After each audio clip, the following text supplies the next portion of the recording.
express what salvation is in Islam? Yes, I will explain. Tell me. Salvation in Islam, as the Prophet Muhammad said, is in you, the human being, worshipping the Creator without associating partners unto him. So salvation in Islam is monotheism. So monotheism is your salvation.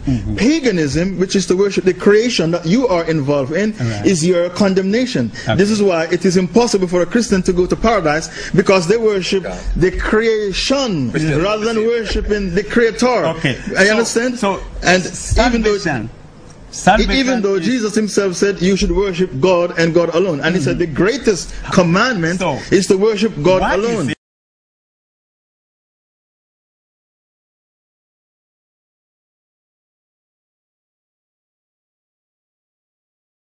Jesus said, bring my enemies here and kill them in front of me. Where? Luke 19 verse 27. Luke 19 verse 27. Find it. Bring my enemies here. He said, all the people who refuse to accept me as their king, bring my enemies all in front of me. You understand? Luke 19 verse 27. And kill them. The problem with the Christians is that we the Muslims know the Bible more than you. You understand? Read that out of your Bible here, Bishop. Luke 19 verse 27. Find that. So when you criticize us about jihad, you trap yourself, because Jesus, he preached jihad. Read it. Enemies which will not accept that I should reign over them, bring hither and slay them before me. That's right. You did not know that was in the Bible. You don't know the Bible. You don't know the Bible. Microphone. Yes, brother. Your name and your profession. Hello? Yeah. I'm James Christopher Boyd. I'm still a student. My question is, I want to know, like, I understand the existence of the Prophet, peace be upon him, but what I want to ask is there any other raw proof of the Prophet, peace be upon him, than in any other way than the Quran? And I would like to accept Islam.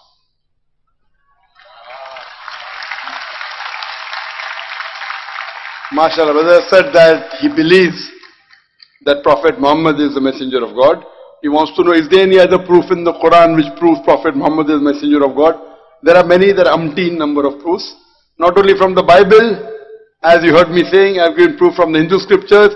Even if you read the Quran says in Surah Ankabut, chapter number 29, verse number 48, that verily the messenger is an illiterate person. Otherwise, the blabbers of vanity would have doubted. That means the last and final messenger which I mentioned, the prophecy, in the book of Isaiah, chapter 29, verse number 12, that when the book will be given to whom who is not learned and asked to read, he will say, Ma ana biqari, I am not learned. So this verse is there in the Quran, in Surah Ankabut, chapter 29, verse 48, that Almighty God purposely kept the last and final messenger as illiterate, so that the blabbers of vanity would have doubted and said that he is written the book. This book cannot be written by any human being. In spite of that, Almighty God made the Prophet illiterate so that no one could lay an allegation. And if you read the seerah of the Prophet, the life of the Prophet, without doubt, that's the reason. He is been named. There was a person by the name of Michael H. Hart. He wrote a book on the 100 most influential people in human history, right from Adam, peace be upon him, till today. And number one, Michael H. Hart being a Christian, number one he gave to Prophet Muhammad, peace be upon him. And he gave his reasons. So do you believe that Prophet Muhammad is the messenger of God? Yes, sir. Do you believe that God is one? Yes, sir. Do you believe idol worship is prohibited? Definitely. Do you believe Jesus is not God? Yes, I do believe that Jesus is not God. And you believe Jesus is the messenger of God? I do believe he's a messenger of God. And you also believe that Prophet Muhammad is the last and final messenger? Yes, sir. Brother, is there anyone forcing you to accept Islam? No. Are you doing out of your free will? This is out of all my free will. And out of your free? Out of my free will. MashaAllah. I'll just say it in Arabic and you can repeat it inshallah. Okay. Ashhadu Allah ilaha illallah wa ashhadu anna Muhammadan abduhu wa rasuluhu. wa rasuluhu. I bear witness I bear witness that that there is no God there is no God but Allah, but Allah, and and I bear witness I bear witness that that Prophet Muhammad, Prophet Muhammad, peace be upon him, peace be upon him, is the servant is a servant and messenger of God. and messenger of God. MashaAllah, become Muslim. And I pray to Allah subhanahu wa ta'ala that to grant you the best in this world as well as in the next life. And I pray to Allah subhanahu wa ta'ala to guide all of us. And I pray to Allah subhanahu wa ta'ala that may He, through you, get other people to Islam also. Yes, and I'd also like to thank Sheikh Farhat Al-Kindi here at the mosque for teaching me about Islam. MashaAllah, may Allah reward him too. Jazakallah shukr. Yeah, yeah, yeah, yeah. Because I'm happy. I'm a Muslim, that's what makes me happy, and that's the truth. Question from the brother's mic. Yes, carry on, brother. Hello, good evening. My name is Sivam. I'm from Malaysia. I'm actually been all over the world to do the best to get the most peaceful mind for all over the brothers. Okay, I have a company in Malaysia which have all the people working with me, including Africans, Pakistanis, Bangladesh, Thailand, and few other countries. What I find here, I would like to talk, I will be very pleased to, and thanks to you all to give me opportunity as the last talk. I was following up these for around 8 years, you know. So why am I disappointed here now? When you talk about the peace, it should not come from only the word. It should come from the activities. Okay? The major things going on in the world is not in the way of peace. You must understand the most peaceful language is come from a love. What is going on in the Middle East now? It's politics. I just now doesn't want to voice out because the politician is here. I don't want to see any politician because the politician, the world become crashed. Okay? I am so in anger because you know why, you know? So my question here is very, very clear. You cannot deny it. If we do the good thing and the best thing, even I giving the best thing to my staff, is from all over the world. I'm taking them as my own family. Then when I die, he said, I didn't carry the good things. I didn't go to the correct place. Who went to the heaven and come back and tell that I never been the whole place? Brother, what's your question? Brother, this is a question answer time. Yeah. What is your question? You have already given My question is very clear. Yes, I was looking into the question all people putting on you. I'm very clear. It's all a basic question. I'm asking the floor. 80% or 90% of you, don't you understand what you say? You all should know very well. It's written in Quran. Everybody should know. What you are explaining now, just now, is all a basic, which I know. I have a lot of brothers working with me from all over. My question is, you cannot deny a person, if it is, I respect all the religions. Hindu, you know, Emadan Sambandam, you know what is the meaning of that? We respect all the religions. I'm a vegetarian. I don't eat fish, I don't eat chicken, I don't eat anything. Okay? I got 3 children, I even touch my hand with my wife, you know. Just now you told me Hindu can marry more wives. I never, even my wife die, I die. It's something like that. It has been invalid in Hindu. Brother has asked a question. Brother, I've understood your question. You have given a short speech. Yeah. This is a question answer time. You're talking about practice and you're breaking the rules. Yeah, the rule I got you give me a clear answer. If you are a non-Muslim, if they do a lot of good things, even I pay for the masjid or what, I done everything for church and all. You are telling me that I don't get the correct message to go to the correct place? Brother asked the question that if a non-Muslim gives charity, etc., and he said that, will you go to the correct place? Your question is everything garbled. You have to ask simple question. You have given short speeches that you should not read book, you should practice Middle East, you have family. You said so many words, but there was no clear-cut question. A question should have a question mark in the ending. What I'm trying to say, very simple. Can you give me the answer? If non-Muslim, good things, even give our life to Muslim, we didn't do the best for you all. Even when I die, many people say, it's very pity we're not Muslim. Is this correct answer? Brother is asking that if a non-Muslim does good things like he has given charity, so when he dies, will he go to heaven or hell? That's what I understand. Brother, the answer I already gave earlier. When you sit for an examination Like when I sat for my 10th standard ICSE, there were 6 subjects I had to pass. Science, English, Hindi, history, geography. I had to pass. If I get 100 out of 100 in 5 subjects, and one subject, science, I get 10 out of 100, will I pass? I will fail.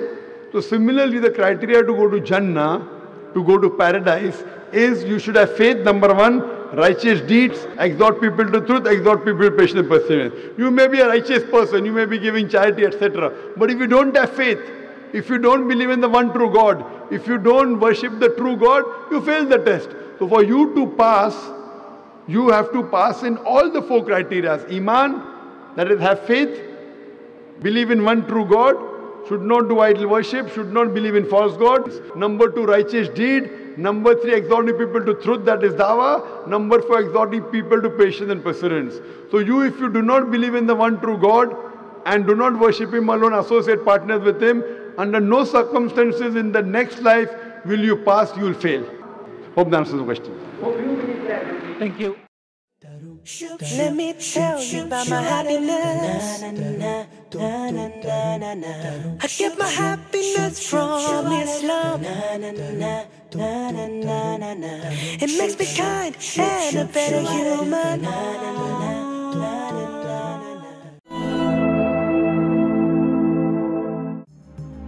Well, the fact of the matter is, many people have challenged Zakir Naik to debates and he's never accepted. I personally know David Wood, Sam Shamoun, Jay Smith, Dr. James White, and myself. We have all challenged Zakir Naik to debates and he never responds. In fact, I was doing a broadcast which went out over the United States and over the Middle East, and I said, please, if anyone can contact Dr. Zakir Naik and tell him that I challenge him to a debate. Now someone might respond and say, well, Zakir Naik challenged the Pope to a debate. Doesn't that show that he debates? Well, it's easy for someone to go challenge somebody else who is not a debater to a debate. I could go challenge an imam to a debate. I could go challenge a friend's mother or father to a debate. But that doesn't show any sort of strength on my part. I have to be ready to debate someone who is a debater, who has debated before, knows how to debate, knows his information. When Zakir Naik challenges the Pope to a debate, the Pope is not someone who sets aside time for debates, nor does he study debate methodology. But when Zakir Naik challenges me, or when I challenge Zakir Naik, that is an equal and fair challenge. And he does not do that. And he does not receive that either.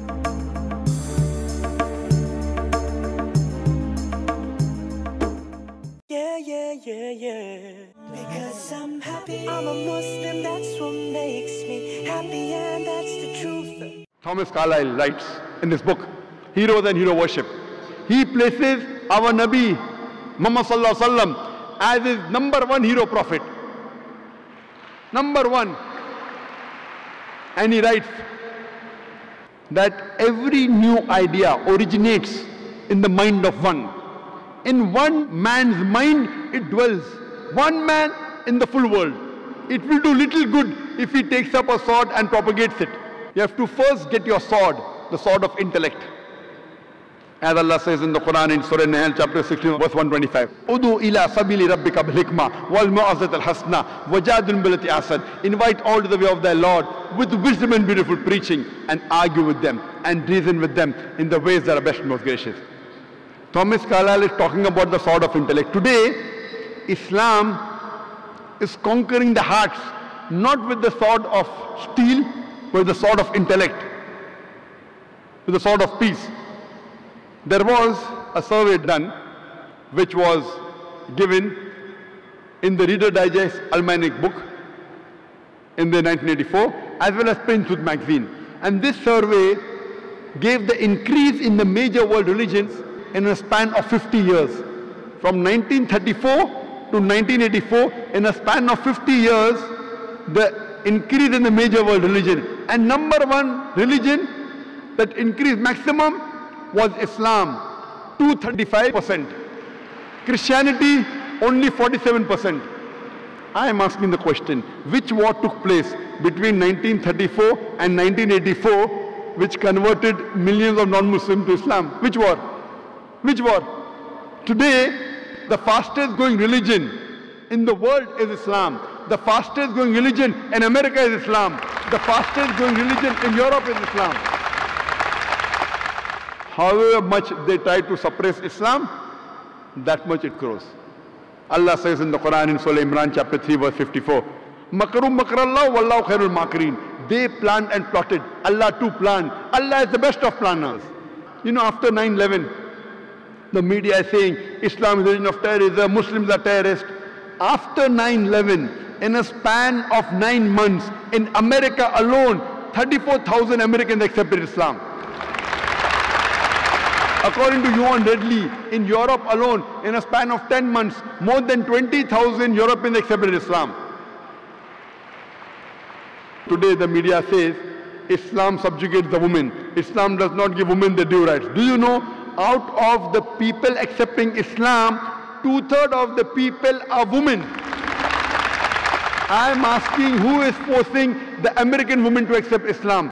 Who is forcing the European women to accept Islam? Allah promises in the Quran, in no less than 3 different places. Allah promises in Surah Fatah, chapter number 48, verse number 28. In Surah Tawbah, chapter number 9, verse number 33. And Surah Saf, chapter number 61, verse number 9. هُوَ الَّذِي أَرْسَلَ رَسُولَهُ بِالْهُدَىٰ وَالدِّينِ الْحَقِّ لِيُظْهِرَهُ عَلَى الدِّينِ كُلِّهِ. That Allah has sent His messenger with the religion of truth, so that it will prevail over all the other religions, over all the other isms, whether it be Christianism, Judaism, Hinduism, Buddhism, socialism, atheism, modernism. Islam is destined to supersede all. Kulli, master them all. However much the mushrikun don't like it. And the ending of the other verse is different. Allah says, هُوَ الَّذِي أَرْسَلَ رَسُولَهُ بِالْهُدَىٰ وَالدِّينِ الْحَقِّ لِيُظْهِرَهُ عَلَى الدِّينِ كُلِّهِ وَكَفَىٰ بِاللَّهِ شَهِيدًا. Allah sent His messenger with guidance and the religion of truth, so that it will prevail over all the other isms, over all the other religions, whether it be Judaism, Christianism, Hinduism, Buddhism, socialism, modernism. Islam is destined to supersede all. Kulli, master them all. And enough is Allah as a witness. I would like to end my talk with the quotation of Dr. Adam Pearson. Dr. Adam Pearson said that people who worry that one day nuclear weaponry will fall in the hands of the Arabs, they fail to realize that the Islamic bomb, the bomb of peace, has already been dropped. It fell the day Prophet Muhammad, peace be upon him, was born. Wa akhir da'wan alhamdulillahi rabbil alamin. We were taught beautiful things by this man, Prophet Muhammad, may peace be upon him. He taught us to love and to care for each other. That is the sunnah of the chosen one. Loving for your brother what you love for yourself is so true. Oh yeah. Yeah, yeah, yeah, yeah. Because I'm happy, I'm a Muslim, that's what makes me happy, and that's the truth. Come to commonalities, and you can use the same strategy to counter the media when they say Muslims are terrorists, Islam is the religion of terrorism. I'd like to give you an example.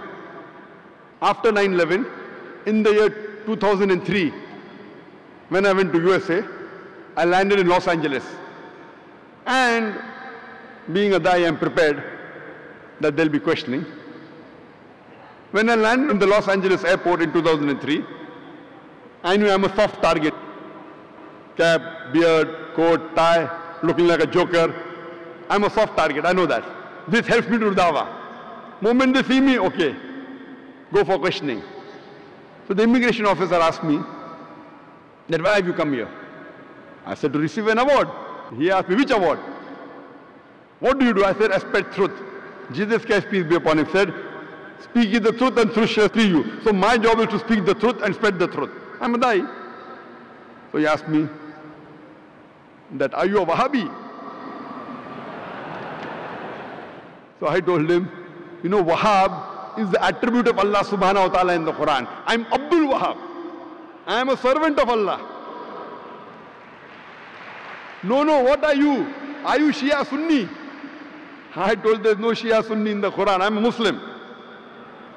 I told him, Allah says in the Quran, in Surah An'am, chapter 6, verse 159, anyone who makes sex in the name of Islam, oh Prophet, you have nothing to do with them. Islam does not encourage making sex. All these great Aimmas, Imam Abu Hanifa, Imam Ahmad ibn Hanbal, Imam Malik, Imam Shafi, they were great scholars. They came to give us guidance, not to divide the Muslims, to get them together.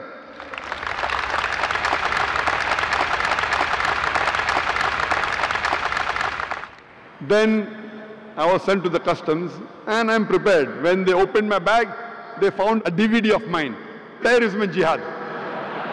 And on that DVD cover there was a gun, a photograph of a gun. So the custom officer asked me, do you believe in jihad? I said, yes. Jesus Christ, peace be upon him, believed in jihad. He said you should strive and struggle. Even I believe in jihad, I strive and struggle. He said, no. What I mean, that do you believe in killing? I said that Jesus Christ said, take the sword and fight in Gospel of Luke. The Bible talks about killing in the book of Exodus, chapter number 22, verse number 18 to 20, that you should kill. The killing and fighting is also prescribed in the Bible in the book of Exodus, chapter number 32, verse number 27 and 28. It's also mentioned in the book of Numbers, chapter number 31, verse number 1 to 18. In the Gospel of Luke, chapter number 19, verse number 27. In the Gospel of Luke, Jesus Christ, peace be upon him, said, chapter number 22, verse number 36, take the sword and fight. The custom officer asked me, sir, can we ask you one more question? So I just phoned my host who was waiting outside that don't worry, I'm just doing dawah here. I quote their scriptures to make them understand Islam. I have done this many times, but unfortunately in the past couple of years, because of my popularity, now moment I enter, they know my name, Zakir Naik, Dai. My name is already in the computer now, in advance. So nowadays I don't have that chance of doing dawah. Now because of Peace TV. And today the Western world, because I explain Islam so well, they don't like it. If we continue, then most of the people will end up liking Islam. So that's the reason they try the level best to see to it that I'm not able to convey my message. We were taught beautiful things by this man, Prophet Muhammad, may peace be upon him. He taught us to love and to care for each other. That is the sunnah of the chosen one. Loving for your brother what you love for yourself is so true. Oh yeah.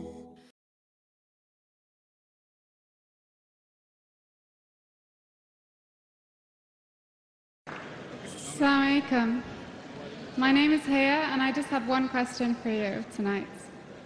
Islam is a religion of peace and freedom of thought and freedom of speech.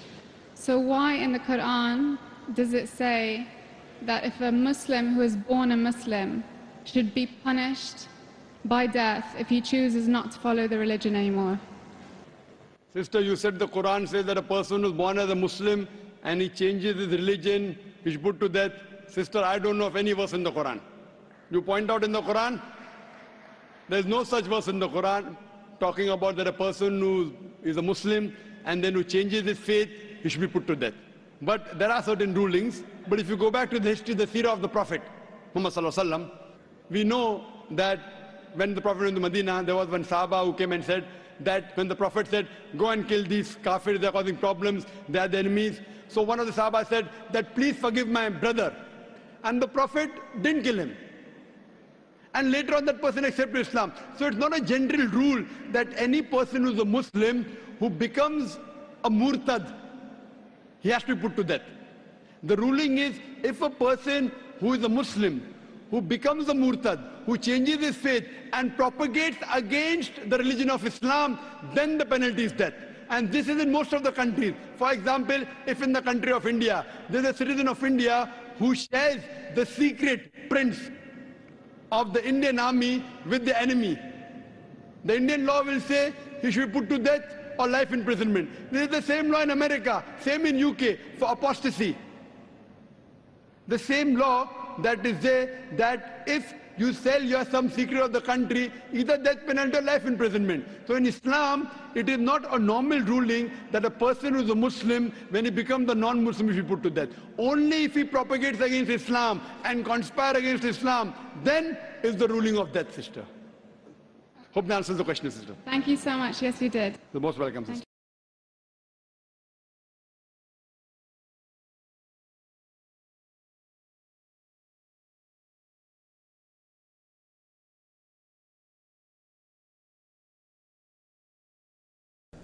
Good morning tayo, Doctor.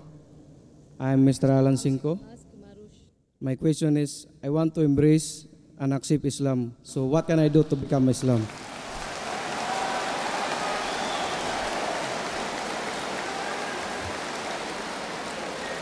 MashaAllah. Our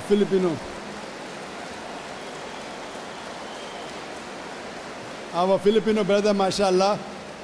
May Allah accept his effort. He wants to accept Islam. In Islam, if you accept Islam, you only have to believe that there is no God but Allah and Prophet Muhammad is a messenger. Do you believe that there is one God? Yes, brother. Do you believe that no one deserves worship besides Almighty God Allah? Yes, I do. Do you believe that Prophet Muhammad is a messenger of Allah?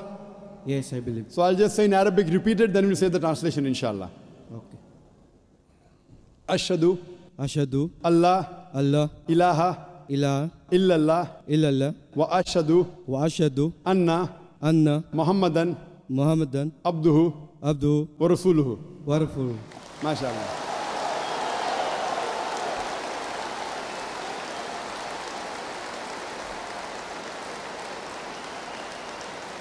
I bear witness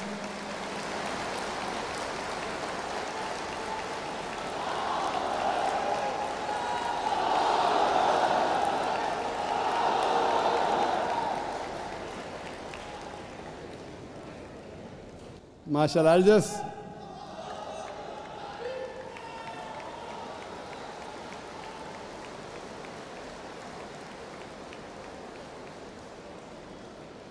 Brother, I'll just repeat what you said, the meaning in Arabic.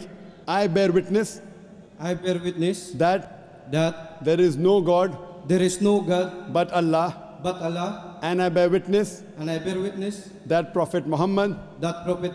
Is the messenger. And servant of God. MashaAllah. This is the translation of what you said.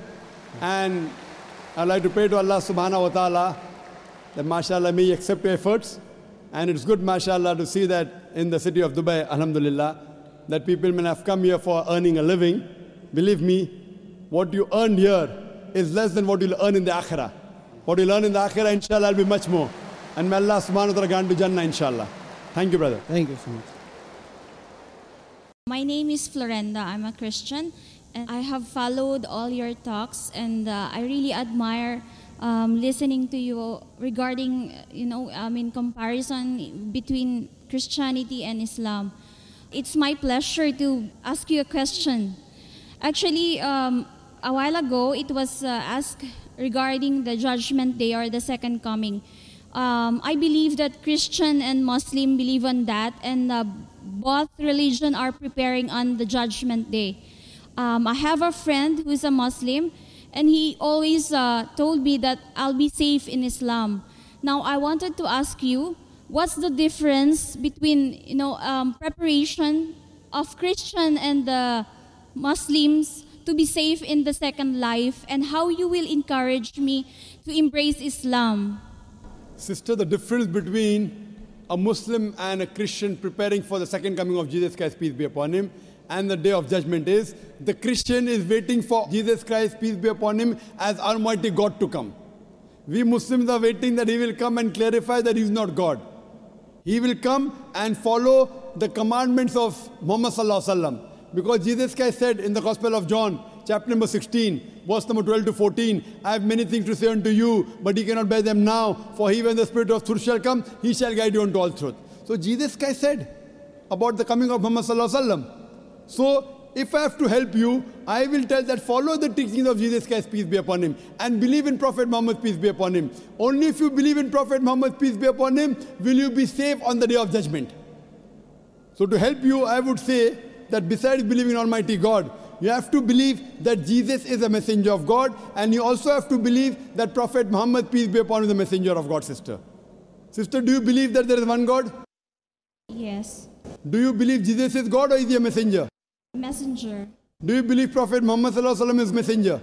Yes. So that means you are a Muslim, sister. Would you like to say it in Arabic? Yes. I'll just repeat the kalma in Arabic and you can repeat it. Ashhadu. Ashhadu. Ashhadu. Allah. Allah. Ilaha. Ilaha. Illallah. Illallah. Wa ashhadu. Wa ashhadu. Anna. Anna. Muhammadan. Muhammadan. Abduhu. Abdu. Wa rasuluhu. Wa rasul. I bear witness. I bear witness. I bear witness bear witness that there is no God there is no God but Allah, and I bear witness I bear witness that Prophet Muhammad is his messenger and servant of God.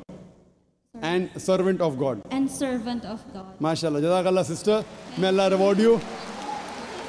May Allah accept your efforts. And inshallah, I pray to Allah subhanahu wa ta'ala that may He save you from the hellfire and may He grant you Jannah on the day of judgment, inshallah. Thank you. Yes, brother. My name is Neto Raymond. I work in Dubai as a salesman. Now my question is just on fasting. I just want to know how somebody can control himself by fasting from morning up to in the evening. We know very well that Jesus himself fasted for 40 days, and yet you say that Muslims are more Christians than Christians themselves.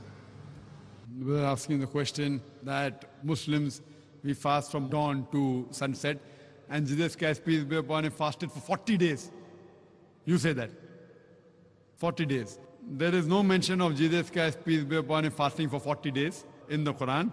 And even the Christians, when they fast, they don't fast like the Muslims do. They have a different sort of fasting, depending on which sect you belong to. Some sect for fasting is not having non-veg. Some sect they have only boiled food. So there are different sects in Christianity which fast in different ways. I don't know of any sect in Christianity which fast for 40 days.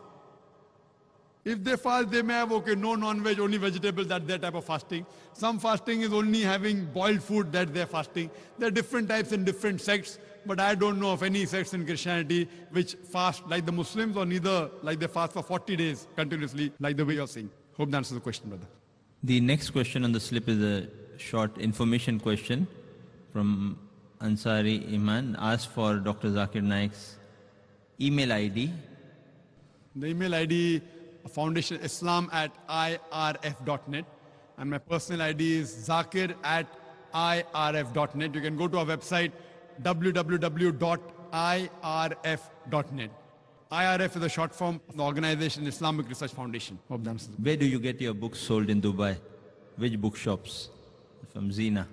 You can go on the net, and alhamdulillah, all the books are available on the net. It is free for downloading. There are a lot of material for dawah. There are books available. I don't know the address where it's available in Dubai, but there are available if you go to Bombay, I know, and here there are some people who have reprinted. I personally don't know the address, but you can go to the website and surely download all the material on the net.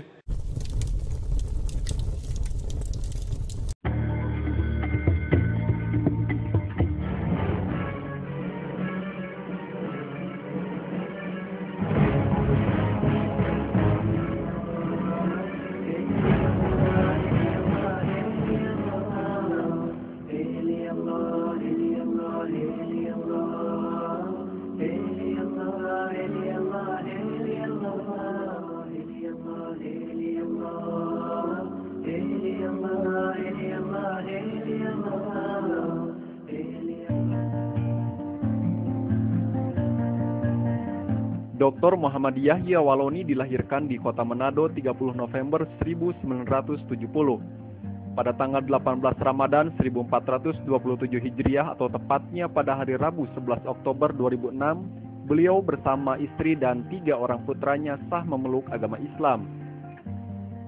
Bagi beliau, memeluk agama Islam memiliki makna filosofis dan spiritual. Sesungguhnya bukan pindah agama tetapi kembali ke jalan yang lurus. Sebelum beragama Islam, beliau adalah seorang pendeta atau pelum GKI di Tanah Papua, Klasis Raja Ampat, Sorong Kepulauan, Provinsi Irian Jaya Barat. Beliau juga pernah menjabat ketua atau rektor STT Calvinis Ebenezer Sorong sejak tahun 1997 sampai 2004. Selanjutnya pada tahun 2003 beliau meningkatkan status STT Calvinis ke tingkat universitas yang saat ini dikenal dengan nama Universitas Kristen Papua atau UKIP Sorong. Pada tanggal 28 Januari 2004 beliau mengundurkan diri dari Universitas Kristen Papua atau UKIP. Tanggal 10 Februari 2004 beliau ditugaskan oleh pihak Gereja Kristen Pemancar Injil atau GKPI Tarakan. Beliau bertugas memimpin jemaat di Desa Long Telenjau, Kabupaten Tanjung Selor, Provinsi Kalimantan Timur. Di samping tugas kependetaan, beliau sempat mengabdikan diri sebagai dosen di Universitas Balikpapan atau Uniba tahun 2005 hingga 2006. Beliau menyelesaikan studi S1 Teologi di STT Calvinis Ebenezer Manado tahun 1996. Tahun 2000 menyelesaikan studi S2 Teologi dan program S3 Filsafat di Institut Teologi Oikumene Immanuel Manado tahun 2004.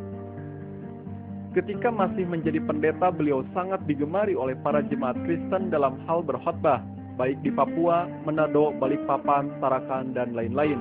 Di kalangan Kristen, penulis memiliki banyak sekali kaset-kaset khotbah, pendeknya qualified. Kini beliau sedang belajar Al-Quran dan Al-Hadis. Beliau bercita-cita ingin menjadi seorang da'i demi menegakkan kebenaran Allah Subhanahu wa Ta'ala di dunia ini, agar umat manusia terselamatkan. Alasan beliau memeluk agama Islam sederhana saja.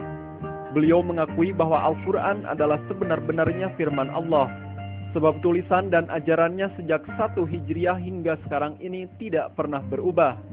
Sedangkan Alkitab Kristen banyak mengalami perubahan akibat noda otak dan tangan manusia. Akhirnya beliau berkesimpulan, sesungguhnya Al-Quran adalah firman Allah Subhanahu wa Ta'ala, sumber kehidupan, iman, dan keselamatan dunia serta akhirat.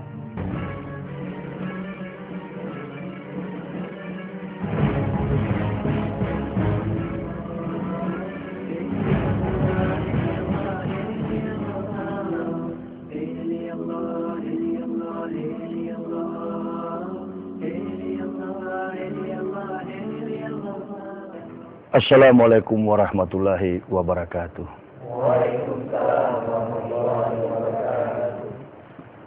Bismillahirrahmanirrahim. Alhamdulillahi rabbil alamin. Wassalatu wassalamu ala asrofil anbiya'i sayyidina wa maulana Muhammadin wa ala alihi wa sahbihi ajmain amma ba'd. Asyhadu an la ilaha illallah wa asyhadu anna Muhammadar Rasulullah. Wa la tujadilu ahlal kitab wa kullu amana bila syai'un sila ilaina wa ilahuna wa ilahukum wahid. A'udzu billahi minasy syaithanir rajim. La tajidana arsyadana syi'rawatan lillazina amanul yahuda wallazina asyraku wa la tajidana aqrabahum mawaddatan lillazina amanul lazina qalu inna nasrah zalika bi anna minhum gisisina wa ruhbana wa annahum la yastakbirun. Wa iza zami'u ma unsila ila rasuli tara ayunakum tafidu minad dam'i mimma arafu minal haq yaquluna rabbana amana faktubna masyahidin Muhammad. Hadirin yang saya muliakan rahimakumullah, pada kesempatan ini saya hadir di tengah-tengah kita semua. Tentunya merupakan sebuah nikmat berkah yang patut kita syukuri kehadirat Allah Subhanahu wa Ta'ala. Karena apa yang kita lakukan sepanjang perjalanan kehidupan kita selama diperkenankan oleh Allah, tidak ada sesuatu yang dapat kita banggakan di dalam hidup ini selain menyatakan alhamdulillah, ungkapan syukur yang sebesar-besarnya kehadirat Allah. Dan semua yang kita lakukan di dalam segala peristiwa hidup ini sebagai orang-orang beriman tentunya mengacu dari sikap dan akhlak yang dipandu berdasarkan apa yang pernah dilakukan oleh baginda Rasulullah Muhammad SAW. Karenanya di kesempatan ini saya juga mengajak marilah kita sekalian menyatakan salawat dan taslim kepada revolusioner Islam, junjungan Nabi besar Muhammad SAW. Saya pada kesempatan ini ingin menyampaikan sebuah pengalaman hidup yang barangkali bagi manusia ini hal yang tidak mungkin terjadi. Bagi manusia hal ini adalah sesuatu yang sukar, dan bagi manusia hari ini adalah mustahil. Tetapi yang kita yakini bersama sebagai orang-orang beriman bahwa bagi manusia mustahil, tetapi bagi Allah tidak ada yang mustahil. Saya telah diketahui oleh banyak orang di seluruh Indonesia, dari ujung timur Indonesia, tanah Papua. Karena dulunya saya berlatar belakang atau dalam background kehidupan saya adalah seorang pendeta. Yang kemudian saya memeluk agama Islam. Yang bagi saya ini bukanlah hal sebagaimana terjadi di tengah kompleksitas hidup bangsa kita ini, yang biasa-biasa saja, umpamanya ada yang dari Islam kemudian beralih memeluk agama Kristen. Itu saya kategorikan sebagai orang yang pindah agama alias murtad. Tetapi bagi saya, memeluk agama Islam adalah kembali kepada kebenaran ilahi. Saya telah menemukan dasar-dasar kebenaran itu, yang sebentar nanti akan saya paparkan. Apa yang membuat saya tertarik, apa yang memotivasi saya untuk memeluk agama Islam. Kita tahu bersama bahwa di negara kita ini ada 5 agama besar. Ada agama Kristen, ada agama Islam, ada agama Hindu, ada agama Buddha dan Katolik. Dan saya adalah salah satu tokoh, saya adalah salah satu pejabat yang kemudian dari Kristen masuk memeluk agama Islam. Bahkan bukan cuma saya, istri dan ketiga putra saya pun turut memeluk agama Islam. Dari latar belakang kehidupan saya sebagai seorang Kristen, saya bukanlah jemaat yang duduk manis mendengarkan khotbah pendeta. Tetapi saya adalah seorang yang berdiri di atas mimbar yang mengajak manusia untuk masuk ke dalam kerajaan surga menurut pemahaman teologi Kristen. Nah, ini yang memotivasi saya tentunya mengapa memeluk agama Islam sebagai seorang yang boleh dikatakan pendeta, tahu tentang kebenaran Kristen, bukan kebenaran Allah bagi saya sekarang. Bukan kebenaran Allah, tetapi kebenaran Kristen. Karena bagi saya agama Kristen itu adalah agama yang tidak sesuai dengan konteks silsilah daripada para nabi. Tetapi dengan sengaja, tanpa malu, tanpa sadar, tahu diri, tanpa menyadari siapa dia, kemudian membawa-bawa nama agama yang pernah dibawakan oleh nabi-nabi Allah, yakni Nabi Isa alaihissalam. Kita mengakui sebagai umat Islam bahwa Isa adalah kategori nabi yang dimuliakan dan sangat dihormati di dalam kebenaran kitab suci Al-Quran. Nah, inilah dasar yang memotivasi saya ketika sampai ke daerah Timur Tengah, ke Israel, maka saya mendapatkan pengakuan umat Israel itu jauh berbeda langit dan bumi antara Israel dengan umat Kristen yang ada di dunia. Israel mempunyai pengakuan Shema Yisrael, Yahweh Elohanus, Yahweh Ahad. Atau dalam bahasa Ibrani modern, Shema Yisrael, Yahweh Elohenu, Yahweh Ehad. Sama, Ehad mengidentikan dengan keesaan, ketauhidan Allah Subhanahu wa Ta'ala. Nah, persoalan yang prinsip dan mendasar mengapa saya memeluk agama Islam, ketidakpuasan saya mencari sebuah pembenaran ilahi adalah didorong oleh kekuatan ilmiah. Bukan hanya sekedar mimpi, karena banyak sekali orang yang memeluk agama Islam itu hanya berdasarkan mimpi. Ya, saya kalau hanya berdasarkan mimpi, barangkali saya kategori itu 80% saya tidak percaya. 20% saya masih percaya. Mengapa demikian? Karena kebenaran Islam itu Tidak tepat apabila manusia mengkajinya hanya dengan sisi mimpi. Atau hanya dengan pengalaman-pengalaman spiritual yang kadangkala dusta. Saya mengkaji Islam, sehingga saya masuk memeluk agama Islam, adalah berdasarkan pemahaman ilmiah dan jenjang pendidikan yang saya tempuh sampai kepada strata 3. Saya akui bahwa segala sesuatu yang ada di dunia ini terbatas. Strategi berpikir saya pun terbatas oleh aspek ruang dan waktu. Tetapi kita yakini bersama bahwa ketika Allah menciptakan manusia, Allah telah memberikan nikmat, keistimewaan khusus. Dan manusia diberi gelar yang amat sangat istimewa. Didudukan pada posisi yang begitu baik sebagai makhluk yang sangat mulia. Dari sini menggambarkan bahwa sebuah pemahaman yang tertuang dalam konsep kehidupan bahwa manusia itu segambar dan sehalik dengan Allah. Ini memotivasi manusia terus untuk berpikir mencapai sebuah kehidupan yang lebih bermakna, lebih berarti, amat sangat lagi kehidupan yang membawa kepada keabadian hidup kekal, yakni surga nan abadi. Saya terus terang, Universitas Kristen di Tanah Papua yang ada sekarang berkedudukan di Sorong adalah hasil karya saya. Selama 7 tahun saya memimpin Sekolah Tinggi Teologi Calvinis yang mengkonsentrasikan ilmu perjanjian lama. Saya banyak mendidik para pendeta bahkan dengan mengajarkan bahasa-bahasa Ibrani yang kemudian menuangkannya di dalam sebuah konsep pemahaman dan terus mencari penyatuan di dalam konsep ketuhanan bersama dengan arus, bersama dengan suasana konteks zaman, dan terus mencapai sebuah persepsi yang sama dengan agama Yahudi. Tapi sampai hari ini, agama Kristen tidak pernah mencapai persepsi yang sama dengan konsep keyakinan agama Yahudi. Sementara dalam unsur ketuhanan yang diyakini oleh umat Kristen tentang keilahian Yesus itu hanya berdasarkan pola logika matematika dan asumsi manusia yang banyak sekali diakal-akali oleh seorang individu yang namanya Paulus.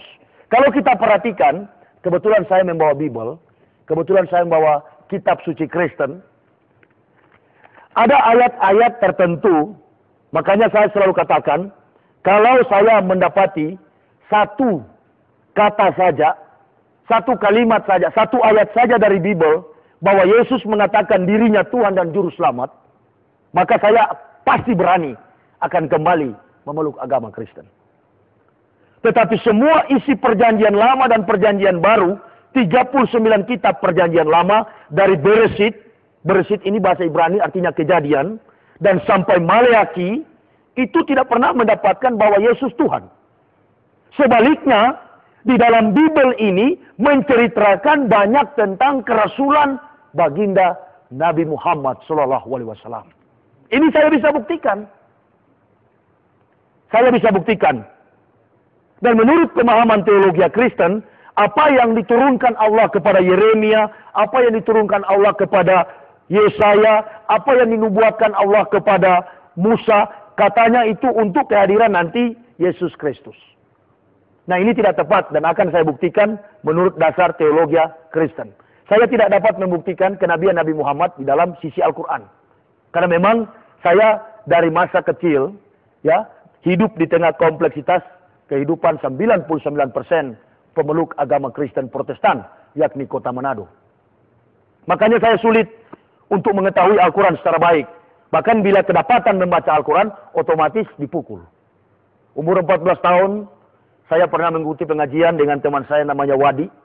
Dan kebetulan masih ada masjidnya sampai saat ini. Masjid Al-Munawwarah, Tumumpa, Manado. Dan saya pernah dipukul oleh ayah saya sampai bawa belur. Karena mengikuti pengajian waktu masih remaja. Jadi panggilan saya untuk memeluk agama Islam itu telah terjadi ketika saya remaja. Nanti digenapi oleh Allah pada tahun 2006. Ketika saya sudah menjabat sebagai pendeta, malang melintang. Dan banyak jasa bagi gereja. Mungkin suasana ini saya pingin sekali untuk dihadiri oleh umat Kristen. Sebenarnya paling bagus kalau ada umat Kristen. Karena saya punya alasan yang kuat. Saya punya dasar teologi yang kuat. Mengapa? Di kalangan Kristen saya dapat membuktikan begitu banyak dasar-dasar teologi, dasar-dasar kebenaran yang menunjukkan tentang kehadiran Nabi Muhammad. Makanya di tiap-tiap tempat saya diundang untuk berceramah, memperkenalkan diri terkait dengan eksistensi kami sekeluarga meluk agama Islam. Itu selalu saya mengatakan bahwa saya tidak pernah diislamkan oleh seorang al-ustaz. Saya tidak pernah diislamkan oleh seorang kiai. Saya tidak pernah diislamkan oleh seorang kaum muslimin wa muslimat. Artinya tidak ada pihak atau siapapun yang memotivasi kami sekeluarga memeluk agama Islam. Tetapi sebaliknya justru saya diislamkan oleh kepalsuan, kebohongan, dan ketidakbenaran kitab suci saya ini, Kristen. Saya bisa tunjukin, ada 2 kitab di tangan saya, bahkan 3. Saya bisa katakan bahwa bahasa yang difungsikan oleh Nabi Isa alaihissalam, yang di Yesus Tuhankan itu, adalah bahasa Arab. Saya bisa buktikan dari ketiga kitab ini. Makanya ketika orang Kristen yang tidak pernah ke Yerusalem, mereka berkata, itu di sana Timur Tengah itu tempat Bani Israel hidup adalah Yerusalem. Padahal bahasa di sana bukan Yerusalem, Urusalimu. Dan di dalam abjad-abjad Ibrani, Urusalimu itu tidak pernah ada abjad vowel. Semuanya adalah abjad-abjad konsonan atau abjad huruf-huruf mati. Nah makanya ketika kita berbicara tentang perjanjian lama, orang Kristen banyak terjebak dengan penipuan. Orang Kristen banyak terjebak dengan kebohongan dari pihak-pihak penulis-penulis kitab. Nah ini yang menunjukkan bahwa manusia Kristen itu, orang-orang Kristen adalah orang-orang yang sebenarnya sudah tertipu oleh konsep Yahudi dan Yunani. Tapi mereka belum sadar. Lagi pula di pihak lain, Islam itu adalah agama yang mahal. Islam itu bukan setiap orang yang mendapatkan hidayah dari Allah. Jadi ketika orang mendapatkan hidayah dari Allah, maka dia akan sampai kepada Islam. Tetapi Allah buat Islam itu hadir di dunia ini dipandang oleh manusia terlalu hina. Makanya gengsi orang kafir itu, orang Kristen atau agama di luar Islam, itu memandang Islam itu terlalu rendah. Karena melihat individu-individu muslimin wa muslimat. Kaum muslimin wa muslimat yang berbuat sesuatu yang negatif, itu yang mereka jadikan landasan untuk mengukur atau menilai Islam. Mereka tidak menggunakan aksiologi. Bagi saya pribadi, benar tidaknya sebuah agama, kita harus melandaskan diri pada pemahaman aksiologi. Aksiologi ini saya pernah pelajari ketika saya belajar filsafat. Aksiologi ini adalah 3 cabang filsafat nilai yang terrealisasi baik dalam praktek hidup manusia, baik fisik maupun psikologis. Jadi 3 filsafat nilai ini ada etika, ada logika, dan ada estetika. Saya mau katakan bahwa tisu ini bagus. Tetapi saya juga sebaliknya mengatakan Bible ini tidak bagus. Ini yang disebut estetika. Menilai, mengukur indah dan jelek di seputar realitas kehidupan manusia. Kedua adalah logika. Logika adalah ilmu yang mengukur, ilmu yang menilai salah dan benar menurut pandangan rasio, pikiran. Dan yang ketiga adalah etika. Etika ilmu yang mengukur salah dan benar menurut pandangan yang terjadi di dalam kehidupan fisik manusia. Ini etika. Nah kalau kita ukur 2 komunitas agama, Kristen dan Islam, mengapa saya hanya pakai 2 agama? Karena dulu saya beragama Kristen, tapi sekarang saya beragama Islam. Nah ini yang memotivasi saya. Dari sisi aksiologi, saya katakan Kristen tidak punya nilai apa-apa. Di mana ada manusia Kristen, di situ banyak kemaksiatan terjadi. Mari kita buktikan. Contohnya waktu saya masih hidup sebagai pendeta. Di Sangir, tempat kelahiran saya, kampung halaman saya, pendeta-pendeta itu tidak berani naik mimbar kalau tidak minum cap tikus. Harus tahu itu cap tikus supaya wawasan kita di dalam budaya Indonesia ini kuat, ya. Kita akan memahami minuman-minuman keras yang ada di negara kita. Bagus. Karena memang Belanda meninggalkan Kristen supaya umat manusia ini semua rusak di Indonesia. Cap tikus itu adalah enau, kemudian dia dimasak, ya. Uapnya itu disaring, dan itulah jadi cap tikus. Makanya kalau orang Manado minum itu, langsung jadi tikus, masuk got. Alias mabuk, ya. Nah, pendeta terbiasa dengan hal ini. Pendeta terbiasa dengan hal ini. Di dalam dogmatika gereja, dikatakan bahwa Yesus yang lahir dan datang ke dunia itu adalah Tuhan. Tapi ada syarat. begitu datang ke dunia sebagai Tuhan, dia harus mati. Dia mati di tangan orang berdosa. Jadi manusia kita ini termasuk Islam, Kristen, Buddha, Hindu, Katolik, Protestan, Prosetan, agama apa saja.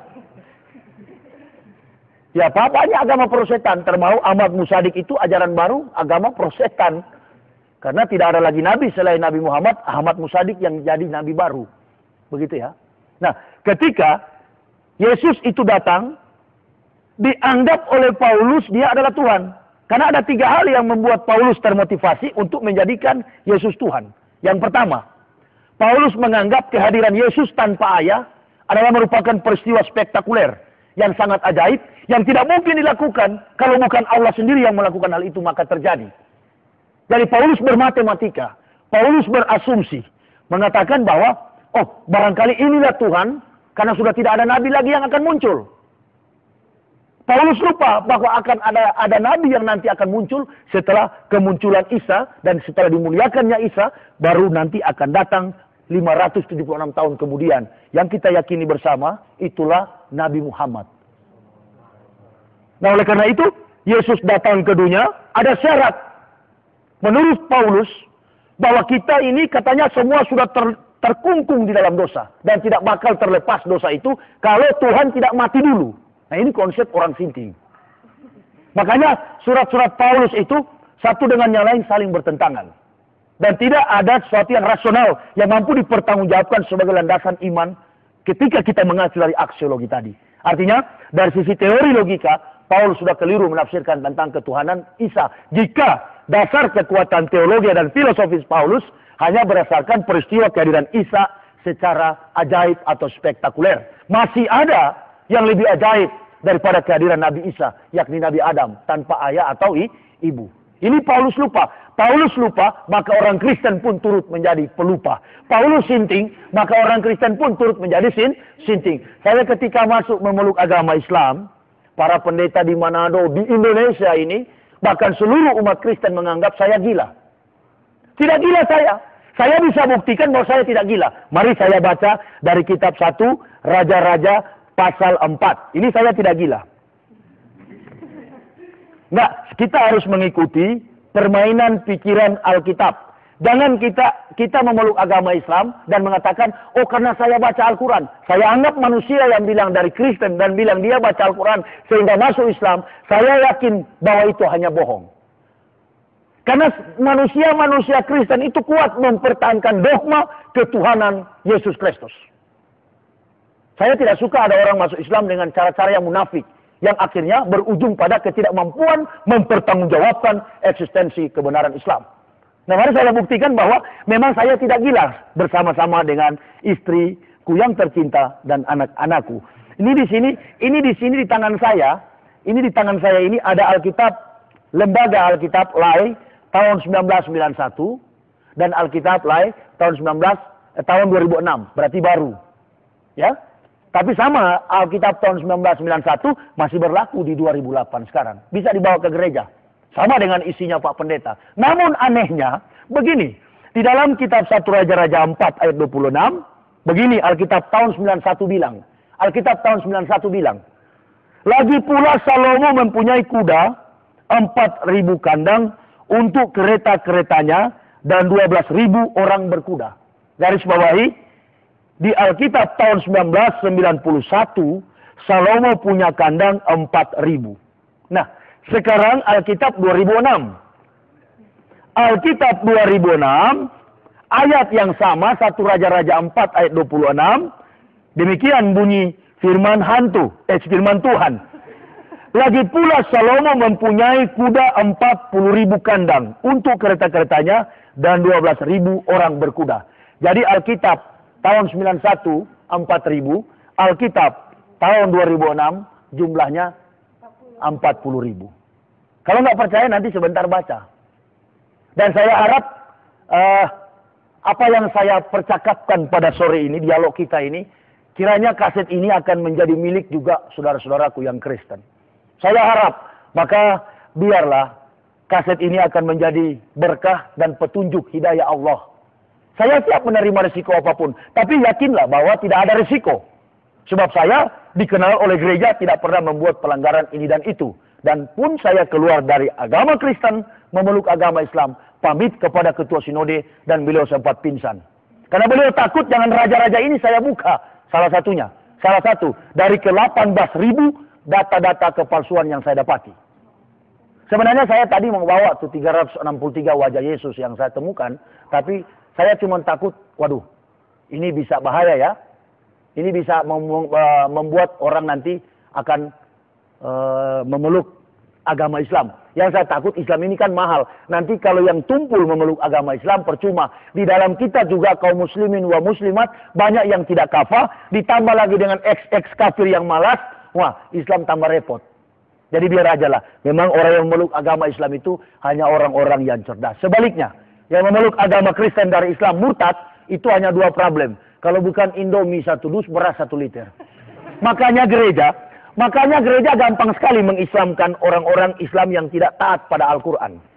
Hanya siapkan Indomie 1 dus, beras 1 liter, dan mengunjunginya di desa-desa. Hati-hati, upaya pemurtadan sering terjadi. Makanya di kesempatan ini, selaku mantan kafir, saya harus membuktikan dasar-dasar kebenaran yang tentunya ada di dalam Bible ini. Nah, kedua, saya akan memberitahukan apa yang memotivasi saya. Ketika saya pendeta, coba tanyakan pendeta-pendeta di luar. Ada 4 golongan aliran, sebenarnya 5. Saya sebenarnya 6. Saya sebut 4 saja.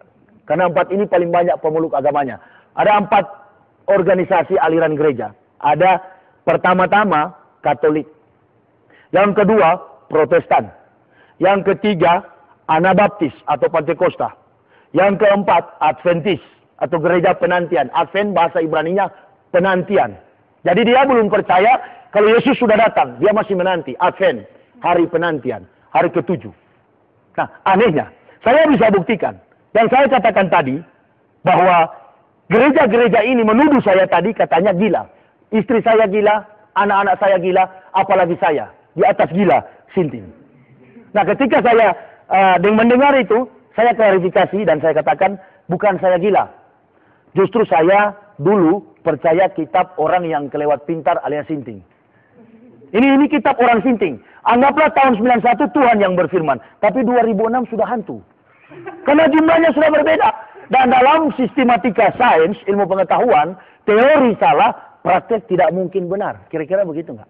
Nah, inilah sisi rasio. Kita memandang Kristen dari logika. Kita melihat Kristen mengukur standarisasi dan sampai kepada tingkat akurator daripada kekuatan Kristen sampai di mana. Ternyata Kristen dari sisi logika agamanya sudah menyesatkan.